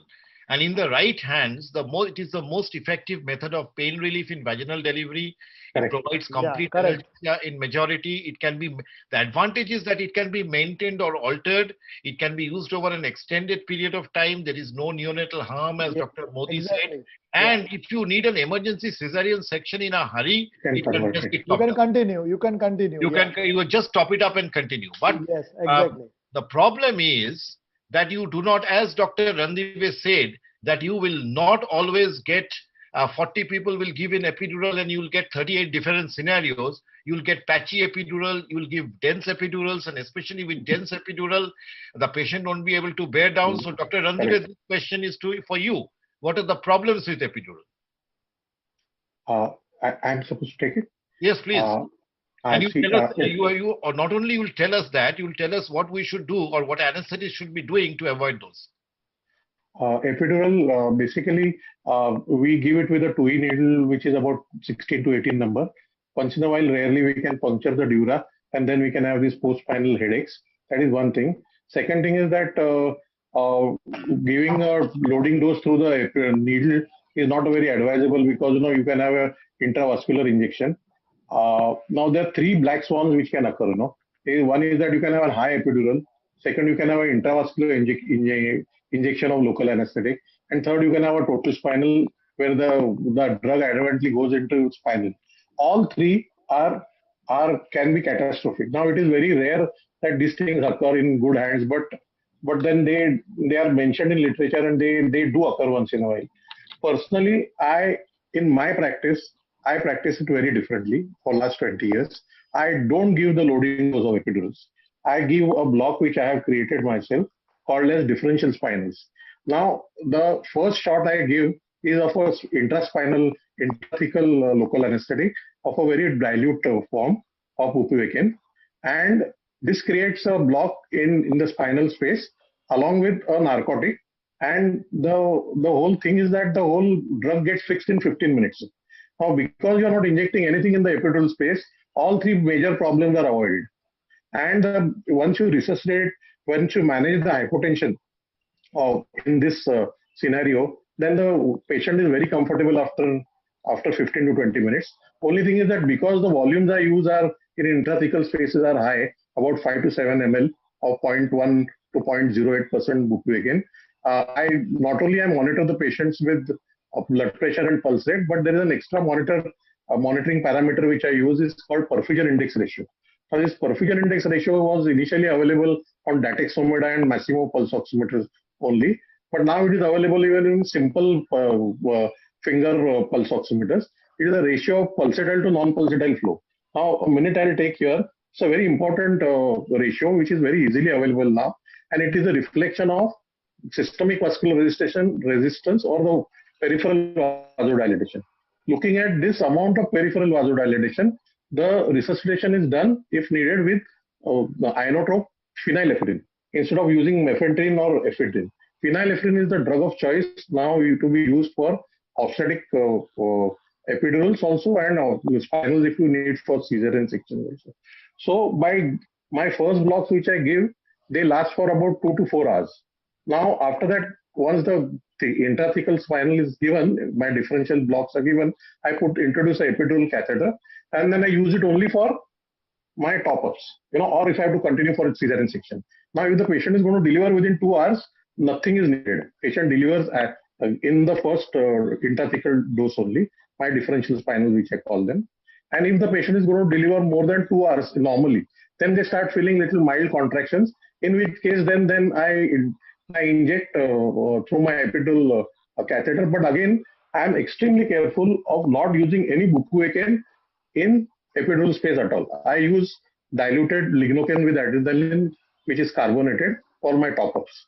The reason being that lignocaine, even if by God forbid not, if something happens and the drug goes intravascularly, it is very easy to resuscitate a lignocaine intravascular injection. Whereas bupivacaine can once in a while very rarely cause a problem which can be very, very difficult to reassess. So this is the way I progressed. I have completely eliminated the risk of loading dose of epidural. And this way, there are some gynecologists who insist that I don't even put the epidural catheters because your first dose is going to act for about 2 to 4 hours. And then suppose just in case the patient is not going to deliver and she's about say 7-8 centimeter at the end of 2.5 hours, I just simply make the patient sit up and give a second differential spinal. Now the important thing here is that the needle which you are using in obstetric anesthesia, or whether it's an epidural or spinal, it should be always be pencil point needle, because with this we completely eliminate the spinal headache. Now we have these quicking keys needles which are available, so which you have been using for ages. They cut the dura, whereas the spinal pencil point needles split the dura. So I think we should quickly shift to pencil point needles. We'll eliminate the spinal headache issue also. And this is the way I manage. I'll come to that later. Dr. Suvan, I'll come back to you. Now, the problems with epidural, I'm not talking of rare ones. The rare ones, as Dr. Randive has said, is accidental dural puncture. You have a high epidural, you have hypertension. In fact, you can have rare hypersensitivity to local anesthetic agents. But the problem that I'm worried about is it is all in the literature that it can cause prolongation of second stage, which shouldn't be a worry, only that we need to be a little more patient. There is an increased need for oxytocin augmentation. And again, we should not be worried about it. But what bothers me is there is an increased risk of forceps delivery. Sachin, do you practice in Ghatkopar? No. No, sir, I don't practice in That's Ghatko. fine. I don't want a gynecologist who's got access to Dr. Randive. So Sachin and Ashutosh. What I do about have epidural. I do have epidural facility at my. That's right. Means, do you think you have an increased forceps delivery when you give an epidural? Yes, sir. There is an increased chances of instrumental delivery post epidural. That is what You see that. Ashutosh, do you see that as well? Ashutosh? Yes, all the patients whom we give epidural, we just take the babies out by using a vacuum. So We you use a rotate ventouse into for the all. vacuum. Yes, yes. Okay. The moment we wait, and as soon as the sister says that I can see the baby's head, and then we just put a vacuum and take the baby out. It saves a lot of time. It saves a lot of bother. Dr. But the head has to Sujata? be seen. Dr. Sujata? Sir, in private setup, like most of the, even we are putting ventouse, but it is more of, I think, obstetrician's distress. If we wait, then patient can deliver normal also. Many times patient deliver normally. I'll tell you the problem. The problem is that there are plenty of anesthetists who give such a dense block that the patient just can't bear down. And if that happens, you actually, a ventouse is not going to work. You will have to have a forceps there. Dr. Randive, what do we do in the top-ups? I don't want to know what you said that you are masala, but subsequent top-ups, what do you give so that the patient can remain mobile or the patient can bear down? What should be given? See, I personally, I have what I do is that I give 0.8% lignocaine with atidalin, which is carbonated with 1 cc of soda by cup for every 10 ml of lignocaine. Now, now again the important thing is where the epidural catheter has been put, at what level it has been put, whether the catheter was directed up or down, how deep is the catheter put inside. All these things are going to make a difference. Okay, And then my pointed question to you: why do these patients get these dense blocks? Yeah. Bhaskar, if I'm sorry to interrupt, but I think I can see Dr. Modi also. Yes, Dr. yes. Modi, I know Dr. Modi is there. Yes, Yeah, see, I agree with the people who say there is slight increase in the forceps or vacuum delivery. But I will also like to point out that there are some patients who are sitting on the borderline between cesarean and a normal delivery. For them, the epidural puts them back into the normal delivery section if you consider forceps and a vacuum to be part of a normal delivery. So that is my first thing. Second thing, I have a different, as Ranjiva rightly said, if you ask 50 people, 40 people, people will have different modalities of giving epidural.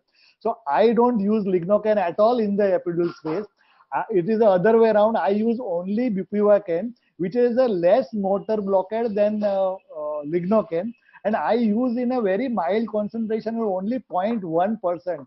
So the chances of really worrisome dense block is absolutely negligible. So sorry, Dr. Modi, what the dilution do you use? 0.1%. So we dilute the bupivacaine 0.5% to 5 times.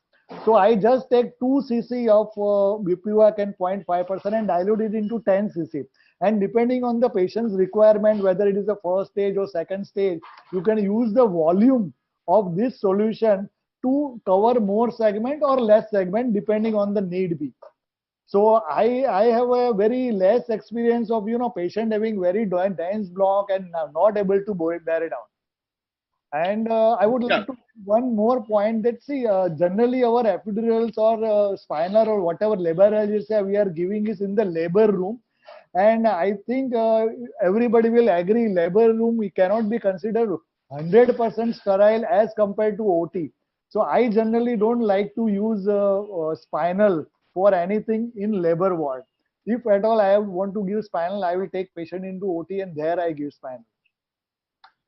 Dr. Modi, I have two questions to you. Yeah. Absolutely. I think the problem is you do not get dense blocks with anesthetists who give epidurals day in, labor epidurals day in and day out. Yeah, right. You get dense blocks with anesthetists who do 1 or 2 labor epidurals a month. Yeah. And that is the problem. And I come from Calcutta, where the number of women coming in and requesting a cesarean is very, very high. So our anesthetists get de-skilled in epidural analgesia. That becomes a real problem. My second question is, what do you do if you get a patchy pain relief? Dr. Modi. Yeah, I think patchy pain relief is generally associated with when you are giving the first epidural. No, if you people inject lot of air, so generally I don't use air nowadays. We just straight away use saline. So if the epidural space is filled with some solution rather than air, the patchy block question is not much there. And if at all you get a patchy block, you increase the dose of your solution. You can increase the volume. So the volume will take care of your segments which are missed. Okay, and the other thing, Dr. Modi, is sometimes patients complain of a unilateral pain relief. Yeah, I think, see, that we have to do because ultimately all said and done, epidural space, we are not able to see. We are able to feel and put in our catheter with our experience. So once in a while, the catheter that you are threading in can go on one side and there is no way to know. If at all there is a unilateral block, I think I will try and readjust if there is little more, too much of more insertion of epidural catheter in the epidural space. I will just try to pull out 1 or 2 centimeter and try to bring it in the midline. But I am sorry, we cannot do much for that. No, no, absolutely. I think this is essentially for the obstetricians that if you have a patchy epidural, the patient needs a little more volume. Yeah. If you have a one-sided epidural and if your anesthetist has given the epidural and run away, you need to get him or her back to adjust the epidural catheter.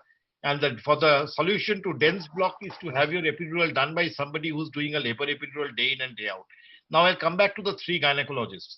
How long do you wait in the second stage in a woman with epidural? Dr. Sujata?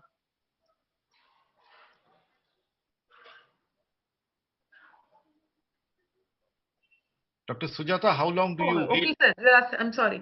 So as long as CTG is normal and uh, we can wait for like it's ideally we should wait. We can wait for till 1.5 to 2 hours.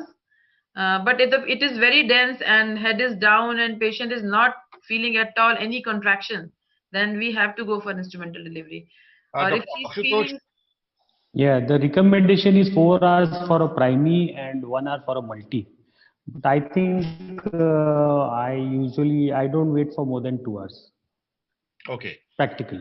Sachin, anything else you want to add?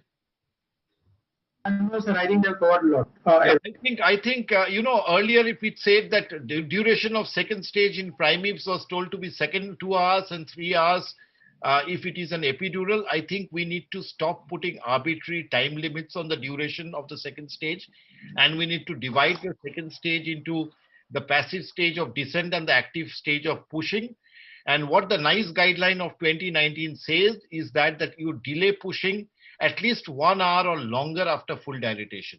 So you wait for the head to come down and don't put any arbitrary. That can be done. Yeah, You exactly. let the patient push earlier only if the patient gets an urge to push or the head is visible, and try and complete the second stage, as Ashutosh said, within 4 hours. I wouldn't agree to 1 hour in a multip. I think we still need to be a bit more liberal with multips with epidural, and we do not necessarily routine use of oxytocin is not recommended. Now, Mrs. AB persisted with Entonox and Pethidine. She's now in second stage with a head at +1. We haven't given an epidural, and fetal bradycardia develops, and you plan a forceps delivery. Sachin, would you give just a local infiltration, or do you still do a pudendal block? Sir, with the epidural already there, I think No epidural. There's no epidural. then definitely just a local infiltration and get the baby out ASAP. Ashutosh? Yes, see the bradycardia here in your question is not properly defined. If the patient is pushing and the head is getting compressed, obviously there is going to be bradycardia. It is fairly innocuous. There is no need to hurry at all. Number two is if you mentioned that the head is at +1 station, now that is not an easy forceps. So I will shift this patient to the OT and it is going to be a trial forceps. It is not going to be a forceps extraction. So obviously when that is there, we always have anesthetist around. She goes either under the epidural or spinal. I prefer spinal. And if I can put a forceps and take the baby out, well and good. 1 or 2 tries, and if not, then she goes for cesarean. That is the No, safe practice. I understand. But if it's, sometimes we get fooled by thinking it is +1 when it is actually a caput. But if it is no caput and actually it is +1, I wouldn't really worry about putting a forceps in the room. Dr. Sujata, your opinion? Yeah, it depends. Like in government hospital, it's always better. In periphery, it's always better to give a big episiotomy and put forceps and deliver the baby. No, I'm going to back to a different question. Dr. Ashutosh has said that at +1, he would prefer to be err on the safer side and deliver this patient, do a trial forceps in theater. In We'll try to see how bad is the bradycardia. Is it going? It's recovering after contraction, and no, we'll obviously change the posture. we are not talking of type 1 decelerations. It's a bradycardia which warrants delivery. But my point was that if it is +1 station, would you take the patient to theater for a trial of forceps, or would you put a? We can do it at labor room also with both Yeah, local I think we infiltration need and to make pudendal sure problem. we need to make sure that there's no caput. Means we're not getting fooled by the +1. I think that is what is important. Yeah. The point is that I think pudendal block is gradually becoming a lost art. There was I have worked in units where you had to give a pudendal block. You wanted to do a forceps. I think one of the reasons is that these days we do more vantus than forceps. Now, Mrs. AB has finally delivered, and so we move to Mrs. CD, who's been in labor in her first pregnancy for the past 6 hours. She's 5 centimeters dilated when her membrane ruptures, and there is thick meconium stent liquor. The CTG shows occasional variable decelerations. Emergency cesarean is planned. What would you opt for? Again, we'll start with Dr. Sujata this time. GA, spinal, epidural, CSE?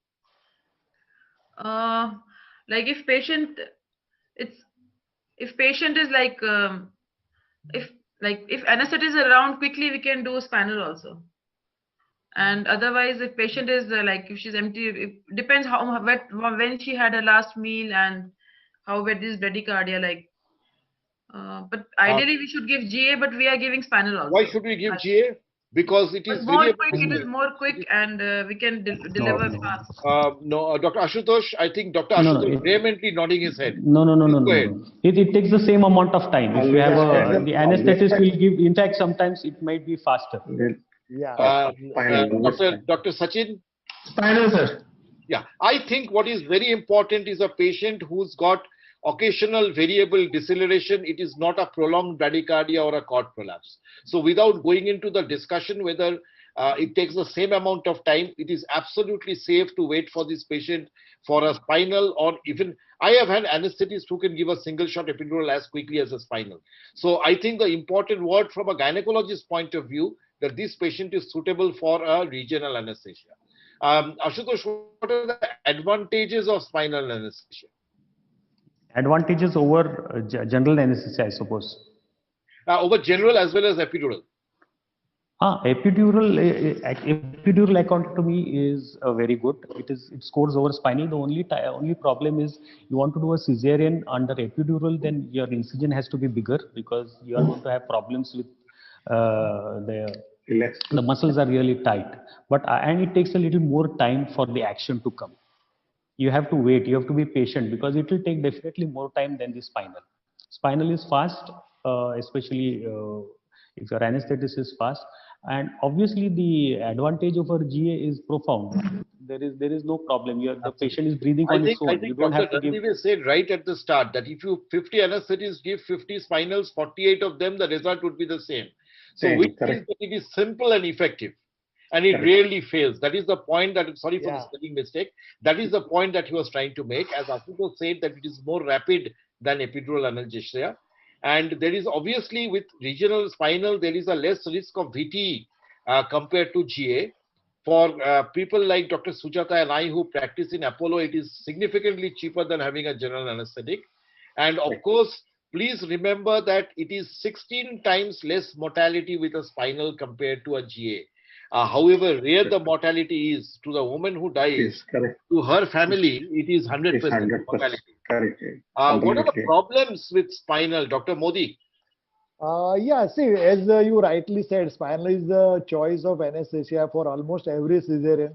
If I am not mistaken, we in Ghatkopar or maybe in a smaller setup, nursing homes, we rarely give GA for any cesarean. But yeah, there are problems with spinal and you have to be very careful about it.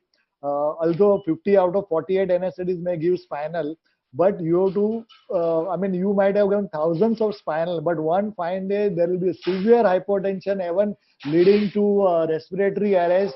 There can be high spinal, even with the low volume of dose we are giving. So one has to be absolutely ready with the oxygenation system or your anesthesia machine, intubation, and everything should be ready.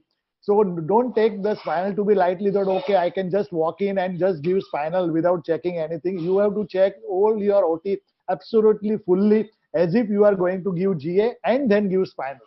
Yeah, Dr. Modi, I'll stop you there. I think Dr. Modi has made a very important take-home message. You are not going to do a spinal in a theater where you do not have the facility for GA and rapid intubation. Yeah. I think that is mandatory. Yes. Now, second question again to both of you, Dr. Modi and Dr. Randive. The spinal fails. Would you give a second spinal or would you give a GA? Difficult question. First thing is how long to wait. Many times we have seen it. So suppose you are in a hurry and everybody is rushing up. You tend to take the incision little early. So maybe I think I will give at least 5 to 7 minutes for my spinal to act, and then only call it a failed spinal. Don't rush because just because patient winces That's fine. a little bit. I would give you 10 minutes, absolutely. Yeah. But my question is, if the spinal fails, would you go for GA or would you give a spinal at a different space? It depends on if there is a severe fetal distress. There is No. I think it's. I'm sorry. I'll modify my question. You have time. Let's say it's an elective cesarean section. Yeah, I think I will repeat spinal. No You problem. repeat the spinal. Dr. Randive, I will give GA. GA is not such a thing that it can be completed. You have to be so scared of. Only thing is that you need to remember that these patients are considered to be full stomach. The gastric emptying is delayed. So once suppose the patient has not eaten anything immediately, then I think giving GA is not such a difficult issue. Another thing you have to remember is you should quickly assess the airway also before giving GA, whether this patient are going to encounter a difficult intubation. The problem with general anesthesia for cesarean section is that if you encounter a difficult intubation, then you are in a bigger soup. I will come to that. I'll come to that, Dr. Randive. I think I find this. But one more thing, sir. I'll come to that. I'll just interrupt you here because I'll come back to you on that. I think spinal hypertension is very common and we need to preload. And I think Dr. Randive said phenylephrine will be the drug of choice. Phenylephrine is the drug of choice. The drug of choice. But with perfusion index ratio as a monitoring. Earlier, so if your spinal fails, then what happens is that I find this immense difference of opinion. I work with anesthetists who would give a repeat spinal. I work with anesthetists who would give a GA. So I think you can do both. Ashutosh or Dr. Sujata or Dr. Sachin, have you ever come across a patient who's had a foot drop following a spinal? No, sir. No, sir. None of you. No. Ashutosh, come in. But I have come across twice when spinal failed after 3 attempts also. All right. Dr. Ashutosh, you raised your hand. You are mute, Dr. Ashutosh. This was a problem which happened some 20 years back in a small nursing home, where instead of bupivacaine, they had given Finargan, and the patient had a paralysis immediately, but fortunately she recovered. So it is very important what is being injected. Dr. Randive, have you come across foot drop after spinal? Sir, see, I have personally not come across, but the thing is that if spinal is given at a very higher level than say L1, L2, now we are supposed to give it below L2, 3 because conus medullary stands at L1. So you generally, if you are below that level, you don't damage the nerve. Dr. Modi, what happens, sir? What happens is that if your needle is inside the nerve root, and your injection actually occurs intraneural, then that is the time you can have trouble. Now, only thing is that you don't be in a hurry. If at all it occurs, generally it recovers in 2-3 months. Absolutely. You have to give methylprednisolone quickly as possible, and don't encourage the patients to go and do the EMGs. Because once they go and do the EMGs, and if it is recorded on the paper, then you are in a big medical issue. So be patient. Dr. Modi. Yeah, see, I would like to add one more thing. See, however the hurry may be, once you have decided to give spinal, don't be in a hurry to give spinal, in the sense when you are in the spinal space, always aspirate. Without my free flow of CSF, I never inject my drug. So that way, what Randive says is right. If you, by chance, you have an intraneural, so that doesn't happen. So obviously, I mean, I have never seen a foot drop, but that Dr. doesn't mean Modi, it cannot occur. I have also seen that good anesthetists, not only they aspirate at the start, they also aspirate Yeah, once in you the can. middle. Yeah, in the middle also you can aspirate. And Till the second, needle hasn't moved. yeah, Yeah. and so I never. have come across, I work in a place where there are plenty of DNB anesthesia residents, and we've come across 2 cases of foot drop, and these are all multiple punctures in the over the past 20 years. And good news is that they all, as Dr. Randive said, that within 2 to 3 months they'll recover. The first one happened around 18 years back. We did not know at that time what to do. But these days, the neurologist will come and give them a short course of steroid immediately, and they will assure you that this will recover within 2 to 3 months, and they do actually. Yeah, and one Sir, more I point have a I would like to question. add. Whenever you give spinal, so you make sure that you yourself are reading the label as well as expiry date. So I see to it that I have read the expiry date and the label on the ampule. If you cannot see, sometimes it is illegible, then just throw away that ampule.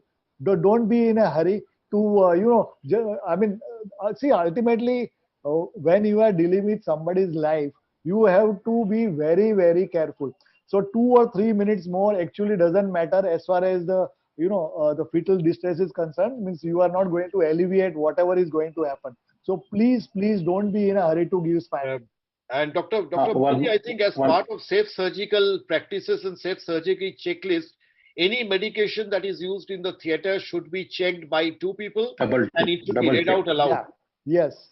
Sir, one more thing. Can I interrupt 1 minute? Yes, Sachin, please come in. Who's that? I'm Dr. Ranveer. So, Yes. as one of the doctors on the panel said that by mistake Finargan was given.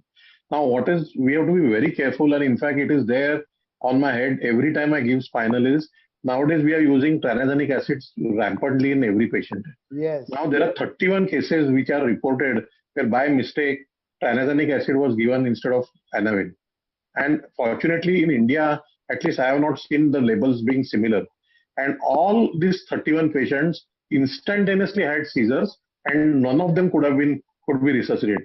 And one of the last ones was in one of the municipal hospitals in Bombay, where a young hernia patient succumbed. And well, I came to know because my daughter is doing MD pharmacology, and she was on the adverse drug reaction for the case.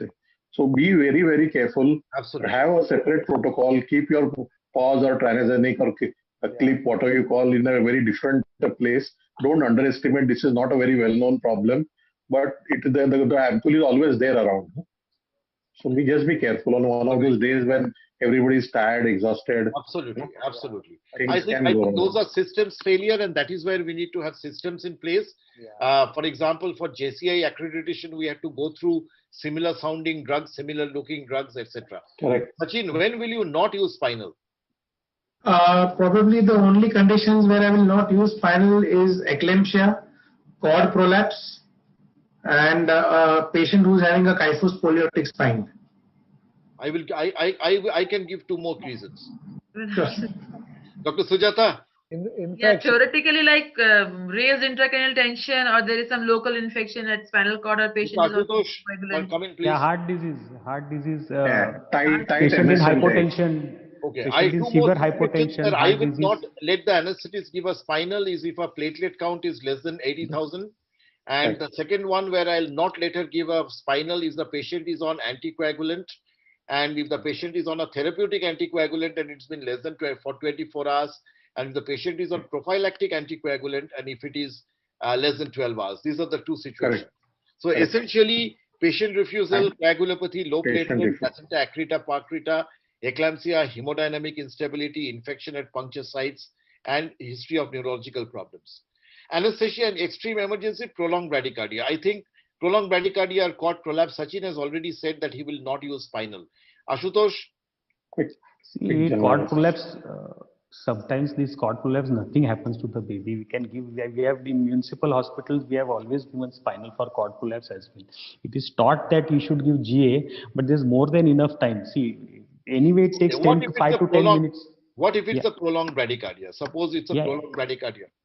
Yes, it takes that kind of time to shift that patient from the labor to the OT. It takes 10 minutes. It no, That's it, right. So it But depends yeah, upon it like. takes. So if the baby survives those 10 minutes, baby can survive 3 more minutes. As that is what. Dr. Sujata? Sir, I have seen local, even cesarean in local with cord presentation. Like one of my teachers, she did quickly injecting local, and she took out the baby. But But we can do in I spinal think, also. We'll keep the head down. I think the take-home message would be that in prolonged bradycardia or in cord prolapse, you should usually go for GA. Yeah. Take home message should Sometimes the spinal works smoothly, sometimes it doesn't. That is where you get caught out. And the prolonged bradycardia protocol is very clear that if a patient has bradycardia for 3 minutes, you we have call to for deliver in help. 9 If it is 6 minutes, you start shifting her to theater. If it's 9 minutes, you anesthetize. By 12 minutes, the baby should be out.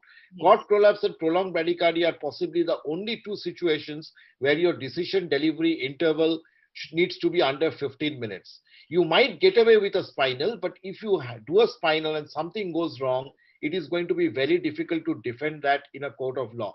Dr. Randive and Dr. Modi, your opinion on prolonged bradycardia and Those cord who are prolapse? working in small nursing homes where anesthetist is not there, then it's very difficult that time to manage it. Dr. Randive and Dr. Modi. Sir, I would go according to what the amount of emergency which has been expressed by my obstetrician. If he says that the things are really quick, going back, sinking down, I don't mind putting That's a a tube very and nice tubing. answer, and I'll give a reciprocal answer to that in a moment. Dr. Modi? Yeah, see, I would like to add in this discussion, when you don't want to give spinal, one thing which I have practically experienced is if patient has a high grade fever of like you have not been able to diagnose in that short period of span, patient is in the hospital, I would not give spinal because nowadays there are so many different type of fever. There can be malaria, there can be dengue, there can be chikungunya. So if the patient is having a systemic some viremia or bacteremia, and by putting your spinal needle in, you are converting that systemic infection into the meningitis. So this I will never do. So if the patient is running fever and which is not diagnosed in a very conventional way, and nobody is sure about why is the fever, I will not give spinal. That's a very important point. Dr. Randive, Bhaskar sir, quickly,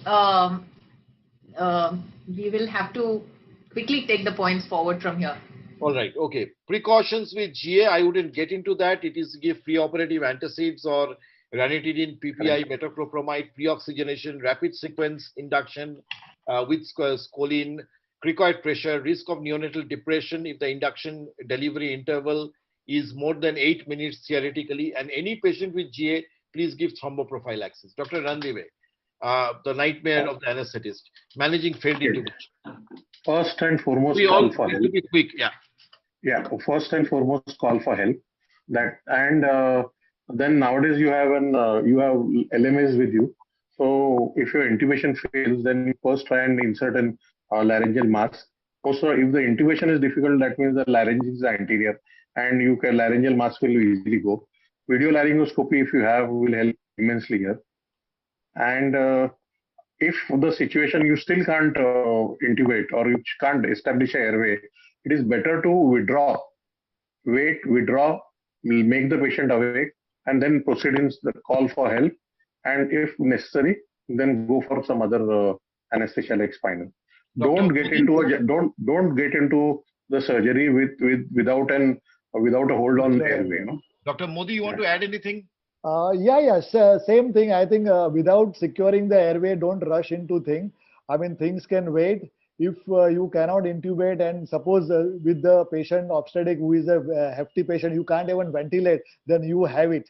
So I think it is better, as Randive pointed out earlier also, whenever you are looking at the patient, look as a whole, not look that I am going to give spinal and get away with it. Always look for the difficult intubation, like you have your Mallampati classification, and you judge the patient how good or bad the intubation is going to be. And obviously, I think I have a video laryngoscope, so I always have it in my bag. 99% of the time, we don't need it in obstetric nursing home because most of our cesareans and other things are done under spinal. But you always have that backup, and everybody should have a failed intubation drill in their own mind. So what he will do immediately after the first attempt is failed, either you are going to put that LMA immediately, or you are going to give one more try with your video laryngoscope. So all that should be in your mind. Plus the importance of the bougie. I think like to add it. Bougie is a very small piece of equipment which should be there in every nursing home and at least in the anesthesia bag. So that I always have. So I have at a peace of mind. So whenever there is going to be difficult intubation, I have 1, 2, 3, 4 ready for me. So everybody, anesthetists as well as the obstetricians, should know that their own 1, 2, 3, what they are going to do. Absolutely. I think what the important take-home points is: do not start a surgery till the airway is secure. Yeah. Number 2 is wake the patient up and then decide what you want to do. Number 3, fortunately, good anesthetists would never get into that situation, but these are typical medico-legal case studies. And I recently heard of a case in UK where anesthetist after anesthetist came and tried. Nobody looked at the watch. This patient could not be woken up, and this patient finally had irreversible hypoxia. So somebody must be looking at the clock to decide if the patient is not coming back, at what point of time to make an access to the trachea. I think that is very, very important. We have to finish soon. I will not get into this slide.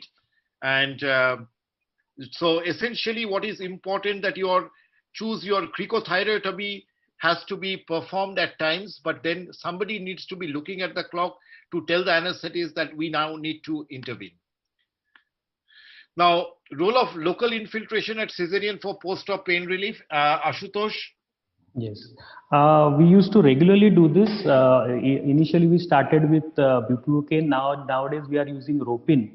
But very recently, we have started doing a tap block, which is excellent. It is very easy. And you do the tap block under the ultrasound guide? No. The abdomen is open. We do this just before closing the abdomen. You can feel, in case the problem is that you get too resistance, it's very easy. You just mix up. We used to do a local infiltration, and our anesthetists now, after we close, come with an ultrasound machine and do a tap block. I do not know why. You can do it yourself. It is very easy. Yeah. There is no need for anesthetist. Dr. Sachin, diet in labor and preoperative period. I will now take one question to one person only. Do you allow patients, what do you allow them to eat during labor? During labor, so they are allowed to have clear liquids and juices if I'm expecting that they are going to progress well, they are hydrated well. And if a C-section is planned, then I would ideally like 4 to 6 hours fasting. Yeah, I think 6 to 8 hours for solids. Liquids you can give it for much later. Clear liquids you can possibly these days give even up to 4 hours before. Postoperative analgesia, Dr. Sujata? So we can give either fortine-finargan or tramadol drip is good enough. Many the patients usually they sleep well with tramadol drip. With anesthesia. I'm very liberal with pain relief, and I always give a mixture of a narcotic and a non-narcotic. That is my policy. Dr. Randive, your any opinion on this? See, I personally use liberal, intraspinally I use liberal buprenorphine or buprenorphine. That is a long-acting agonist antagonist, and that effect lasts for 10 to 12 hours. And also I establish a sedation schedule post-operatively, which is based on buprenorphine and finargan. And the important thing is that we give this sedation dose morning, evening, or 2 or 3 times in a day, even when the patients don't have pain. See, what the problem is that we wait for the patient to getting pain. So patient gets pain, she tolerates, then she tells the sister decides. By the time the doctor is informed, the amount of pain is quite a lot. The number of receptors which become free are quite a lot. I think once the incision is taken on the abdomen, the diagnosis of pain is made, and you should give whatever dose you want to give, whichever drug you want to give, you should give in BD or TDS form. If you stick to this protocol, you will rarely get any patient having problem. My patient don't get Dr. pain post-op. There's a very important point that please do not wait for pain to arrive, Don't wait for the patient to pain. No. complain before you give pain relief. If the patient My patients walk pain second day. relief round the clock. Yeah. Yeah, give them round the clock narcotics. Yeah, Yeah. round the if you Even paracetamol drip also helps. Like we give two things. you give narcotic and if you add either an NSAID or paracetamol along with that, that will decrease your narcotic usage. It is not, sir. It is not only the analgesia which is important, but you need to decrease the inflammation of the patient also. Mm-hmm. So if you do it properly and in a proper protocol, your patients next day are walking, and on that day also there is no pain. There is just no pain. For preventing thrombosis, patients in cesarean have to be made to walk the next day, and they need to be well hydrated and start eating and more so now, sir, more so now in COVID times, more so now in COVID times, we are getting so many patients who are post-COVID with antibody positives, and these COVID patients are developing clots either on both on venous side and arterial side. So remember, anticoagulants are very important, and something like low molecular weight heparin will control the venous side thrombosis, because these thrombosis are primarily fibrin. That is for another day, Dr. Randive. I want to finish the panel because Apurva throws me out. Sachin, you raised your hand. Yes, sir. I'm using for post-operative analgesia a combination of diclofenac with tramadol suppositories immediately after closure and after dressing, and that works fantastic. I think the best thing to do is to use one narcotic, one non-narcotic, and some form of local infiltration. Dr. Modi, regional anesthesia and the future low back pain. All patients come and complain, I do not want to have a spinal because my aunt or my sister had a backache after cesarean. See, I generally tell all my patients one very simple thing. Once you start aging, everybody is going to develop backache. So unless you take care of your spine and you do a regular exercise to tone up your back muscles and abdominal muscles, you are going to get backache irrespective of the phenomena, whether you have received spinal or not. So I give them my own example. If I don't exercise for 15 days there's also, a problem with the... Can I answer this, sir? Can I answer this? Yes, Hello. please. Can I answer? See, I personally feel that this issue of backache with spinal is a very real thing. Now we have to understand that the needle goes through skin subacute, supraspinous ligament, interspinous ligament, and then into ligamentum flavum subarachnoid. Now this is a needle going through ligament, it's a ligamental injury. Now if you ask any orthopedic surgeon, some ligaments in the body and all ligaments in the body sometimes heal by calcification. And this calcification is called myositis ossificans.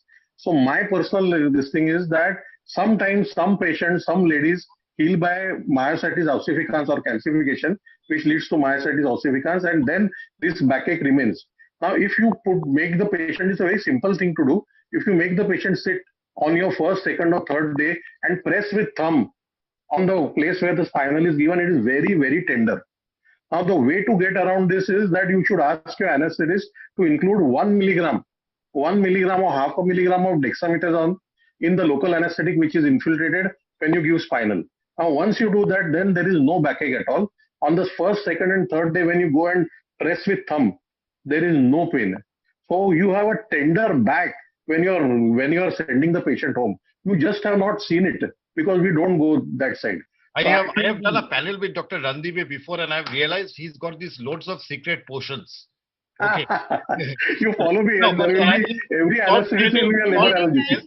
Many times when the patient is feeding and she's not sitting properly. That's right. A lot of it is positional. We keep telling patients that there is some retrospective studies do have an association that is possibly a recall bias, because after a normal delivery, if you have a pain, you will not ascribe it to the normal delivery, or a GA. But if you have a needle in the back, you will start to associate with that. But having said that, some people get these point tendernesses. Those are possibly related to the past thing.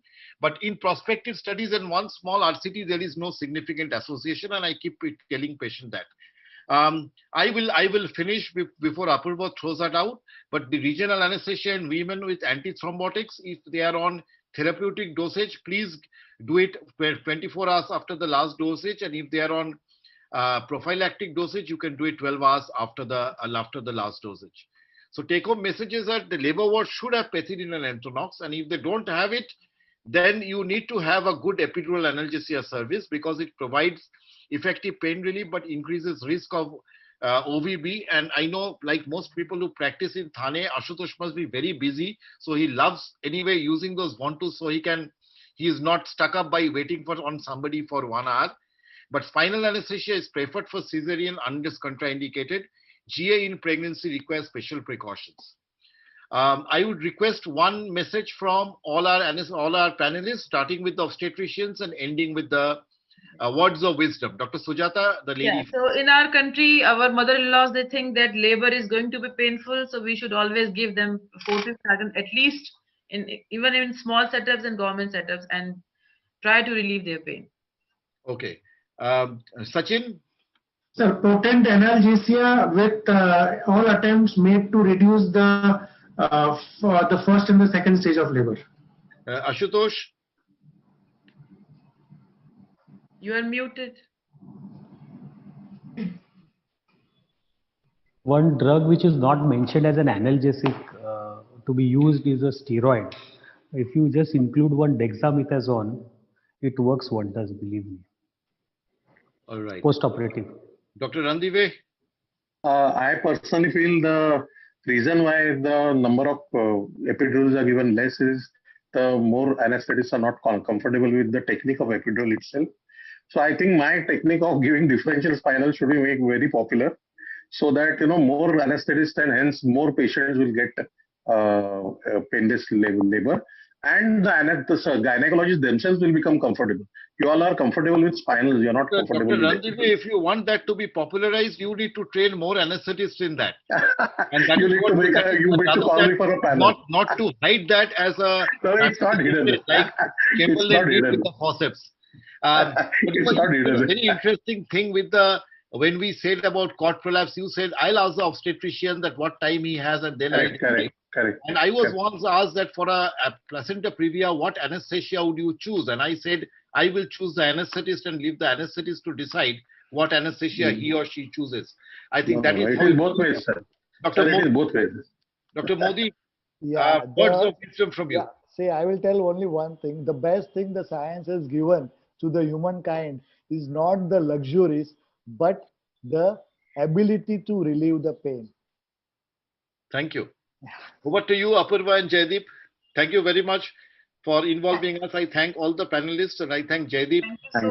Thank you so much, sir. And Rohan and Niharika and Priyankur. We have a lot of questions which are there, but I will quickly just take up 3 or 4 questions, Bhaskar sir, if that's all right with you. Oh, it's all right with me. I'm not going to answer them. Other panelists are going to answer them. I have to actually first thank Dr. Sneha Boyer ma'am, who's been very, very active on the discussion aspect of it, wherein with all the audience, madam has been giving her inputs. We would have loved to have you on the panel, ma'am, but thank you for giving all the inputs that way. Quickly, is Parag sir still here? Okay, so let's stick to the discussion on the... Parag sir is here. No, but carry on, no problem. There was one quick question that you had mentioned we need to kind of give calcium in small repeated doses. Will giving it in one single dose of over 1000 mg, is it a good idea, or do you think that extended release formula will make any difference? Possibly, why it is recommended is to make sure that the patient is compliant, because if you ask her to gulp 2 or 3 big tablets at a time, it may be a little difficult for her, but otherwise I really don't think there should be an issue. And extended release formula is also fine. That is also fine. Thank you, sir. Dr. Indumati from Bangalore has asked you that regarding the dosages of paracetamol you had mentioned, Bhaskar sir, for the latent labor. The analgesic dosage of paracetamol is nothing short of 1000 mg. Please don't give them 500 or 650 and expect them to have a pain relief. So you need to give them 1000 mg, depending on how often she needs it. You can give it 8 hourly, or sometimes if it's a heavy patient, you can give it 6 hourly. Dr. Manisha has asked an interesting question. Any experience regarding status of programmed labor? Program labor, Jaideep, I'm sure we'll do another program. So program labor that is exactly, it was floated by Dr. Daftari, and that is the protocol that Sachin and Ashutosh were speaking about. A lot of people practice things like program labor. It is just trying to, even the protocol that at Rajagiri Hospital that Dr. Paili follows, with that they have managed to achieve 85% delivery rate within 9 a.m. to 5 p.m. So it goes by some other name. It is essentially trying to protocolize your induction so that your labor is short, so that your labor happens when more people are around. Brilliant. Dr. Anita Singh ma'am from Nagpur has asked, is Fortwin and Compose given IV or IM? We give Fortwin IM. We do not use Compose anymore. This is Fortwin and Compose combination is a thing of the past. We use either Fortwin with something like an ondansetron or Fortwin with something like Phenergan. And the same thing we use when we use Pethidine. Basically, you need either an antiemetic, but if you give Phenergan in post-operative period, the patient sleeps very well. I hope that answers your question as well, Dr. Bindu. We have another two questions that Dr. Radha from Bangalore has asked, what is the best analgesia in active labor in a low resource setting? Pardon? What is the best analgesia in active labor in a low resource setting? I think it depends on what you have access to. And I think different things have come out of this panel, that if you have access to Pethidine, that's great. If you do not have, you have to do with Tramadol or with Fortwin. I think Dr. Tejavati from Bangalore also has agreed to it that Pethidine is really effective and cheap, and Madam has had extensive experience regarding the same. I think while you look for other questions, I think Parikshit has made a very social point, and which I think you have to make it. And Parikshit said if men were to experience labor and delivery, it would have been mandated by law to be delivery to be conducted under analgesia. Yeah, we discussed it like yesterday. And that we discussed it yesterday. Analgesia is because men don't have undergo labor. I haven't right had the opportunity to experience labor pain, so I really can't comment over this one particular aspect of it per se. So I think that's majority of the questions. And one last question from Dr. Pama Thakur from Mumbai. Dr. Randeep, is incidence of PDPH is more if you give CSE for labor analgesia and you give spinal cord section for the same patient? No. Postpartum headache is what I think it is like this. We didn't get a chance to talk about is the dural headaches. Dural headaches you these days don't see much because anesthetists use very fine needles. No longer pencil point needles. They do not use any pencil point needles. Size needles. Pencil point needles. And secondly, that as I say that you get more PDP acupuncture, because when you have this younger anesthetists doing it, we go out and say acupuncture is happening. We'll come back when it's ready. And you need to hydrate those pencil point. Yeah, pencil point absolutely, and not multiple punctures. Everybody should shift to pencil point needles. You give them. Everybody should shift to pen. In private practice, everybody shifted to pencil point anyway. And I think no, everywhere the cost is same, sir. Cost is hardly 50 rupees different. It's not expensive anymore. If the patient gets dural puncture headache, and it is very much like for those of you who drink alcohol, it is very much like the pain you get it after a bad hangover. It's more like a vacuum headache. And what you do is you hydrate them. If possible, you give them a head down. You give them analgesics. In very bad situations, you give an epidural blood patch. Another drug I have seen working is Triptomar. And Dr. Randeep has got his hands up. I think he wants to say something.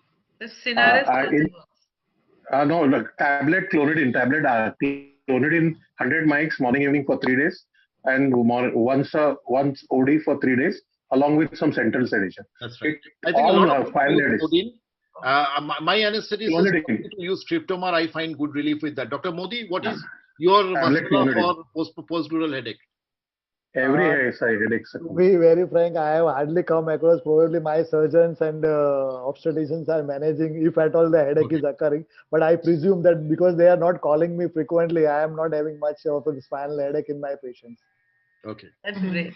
I get called because of many spinal headaches given in spinals given by others. And trust me, tablet clonidine 1 BD for 3 days, it always works. There is no headache which doesn't succumb to this. So it is a centrally acting drug, Yeah, and that it I, always works. theoretically I agree, but I have no personal experience of using it. So for every 20 years I'm doing this. experiencing 20 years I'm doing this. yeah, post epidural headache, Dr. Randeep has given the solution for it. So we will just quickly. It always works. The magicians, he has got a lot of potions, secret potions. You can ask Parikshit. You can ask Parikshit. So the last You can ask question, Parikshit. Dr. Nitya from E-Road has asked, can anyone elaborate on a tap block? Yes, I think Ashutosh has left. Dr. Modi, can I ask you? Or Dr. Modi? Yeah, actually, see, tab block is actually a very easy block. You need to go between the planes of internal oblique and the transversus abdominis. But as one rightly said, if you are you open the abdomen, the surgeon can see those layers and you can straight away go in and inject. There is nothing much in it. In fact, slowly, once after introducing it to my surgeons, generally the general surgeons, I think they have a more of a vertical scar, and those ones, the post-op pain is more in surgical patients rather than I think obstetric patient, where the scar is generally horizontal, so not more dermatomes are involved. So my surgeons have started giving on their own. I mean, they are nowadays they don't even ask me. They at the end of the surgery, while closure, they just inject 10 cc of bupivac and 0.25%, and it works very well. Thank you so much, sir. I think that was a very, very informative and interactive panel we've had. Can I quickly ask Mr. Krishna Reddy to join in for a vote of thanks, please, from the team Torrent? Yeah, good evening, doctors. We are now in the last section of this live video conference. It was exciting, enlightening, and knowledge sharing. And I am sure you all must have learned some new things, also got the chance to interact with experts in field of gynecology through question answer session. And on behalf of the entire team at Torrent, I would like to thank our eminent speaker, Dr. Jaideep Tang sir, and Dr. Parag Binewale sir, and Chief Guest Dr. Chandravati ma'am, and moderator Dr. Bhaskar Pal sir and Dr. Apurva Palam Reddy ma'am. Series co-convener Dr. Parikshit Tang sir, panelist Dr. Sujata Agarwal, Dr. Dipen Thakkar, Dr. Sachin Dalal, Dr. Ashutosh Ajgaonkar, Dr. Piyush Modi, and Dr. Suvan Randive. Who have given us time from their busy schedule. This program would have been incomplete without our experience and knowledge. My special thanks to all the audience for making this video conference successful.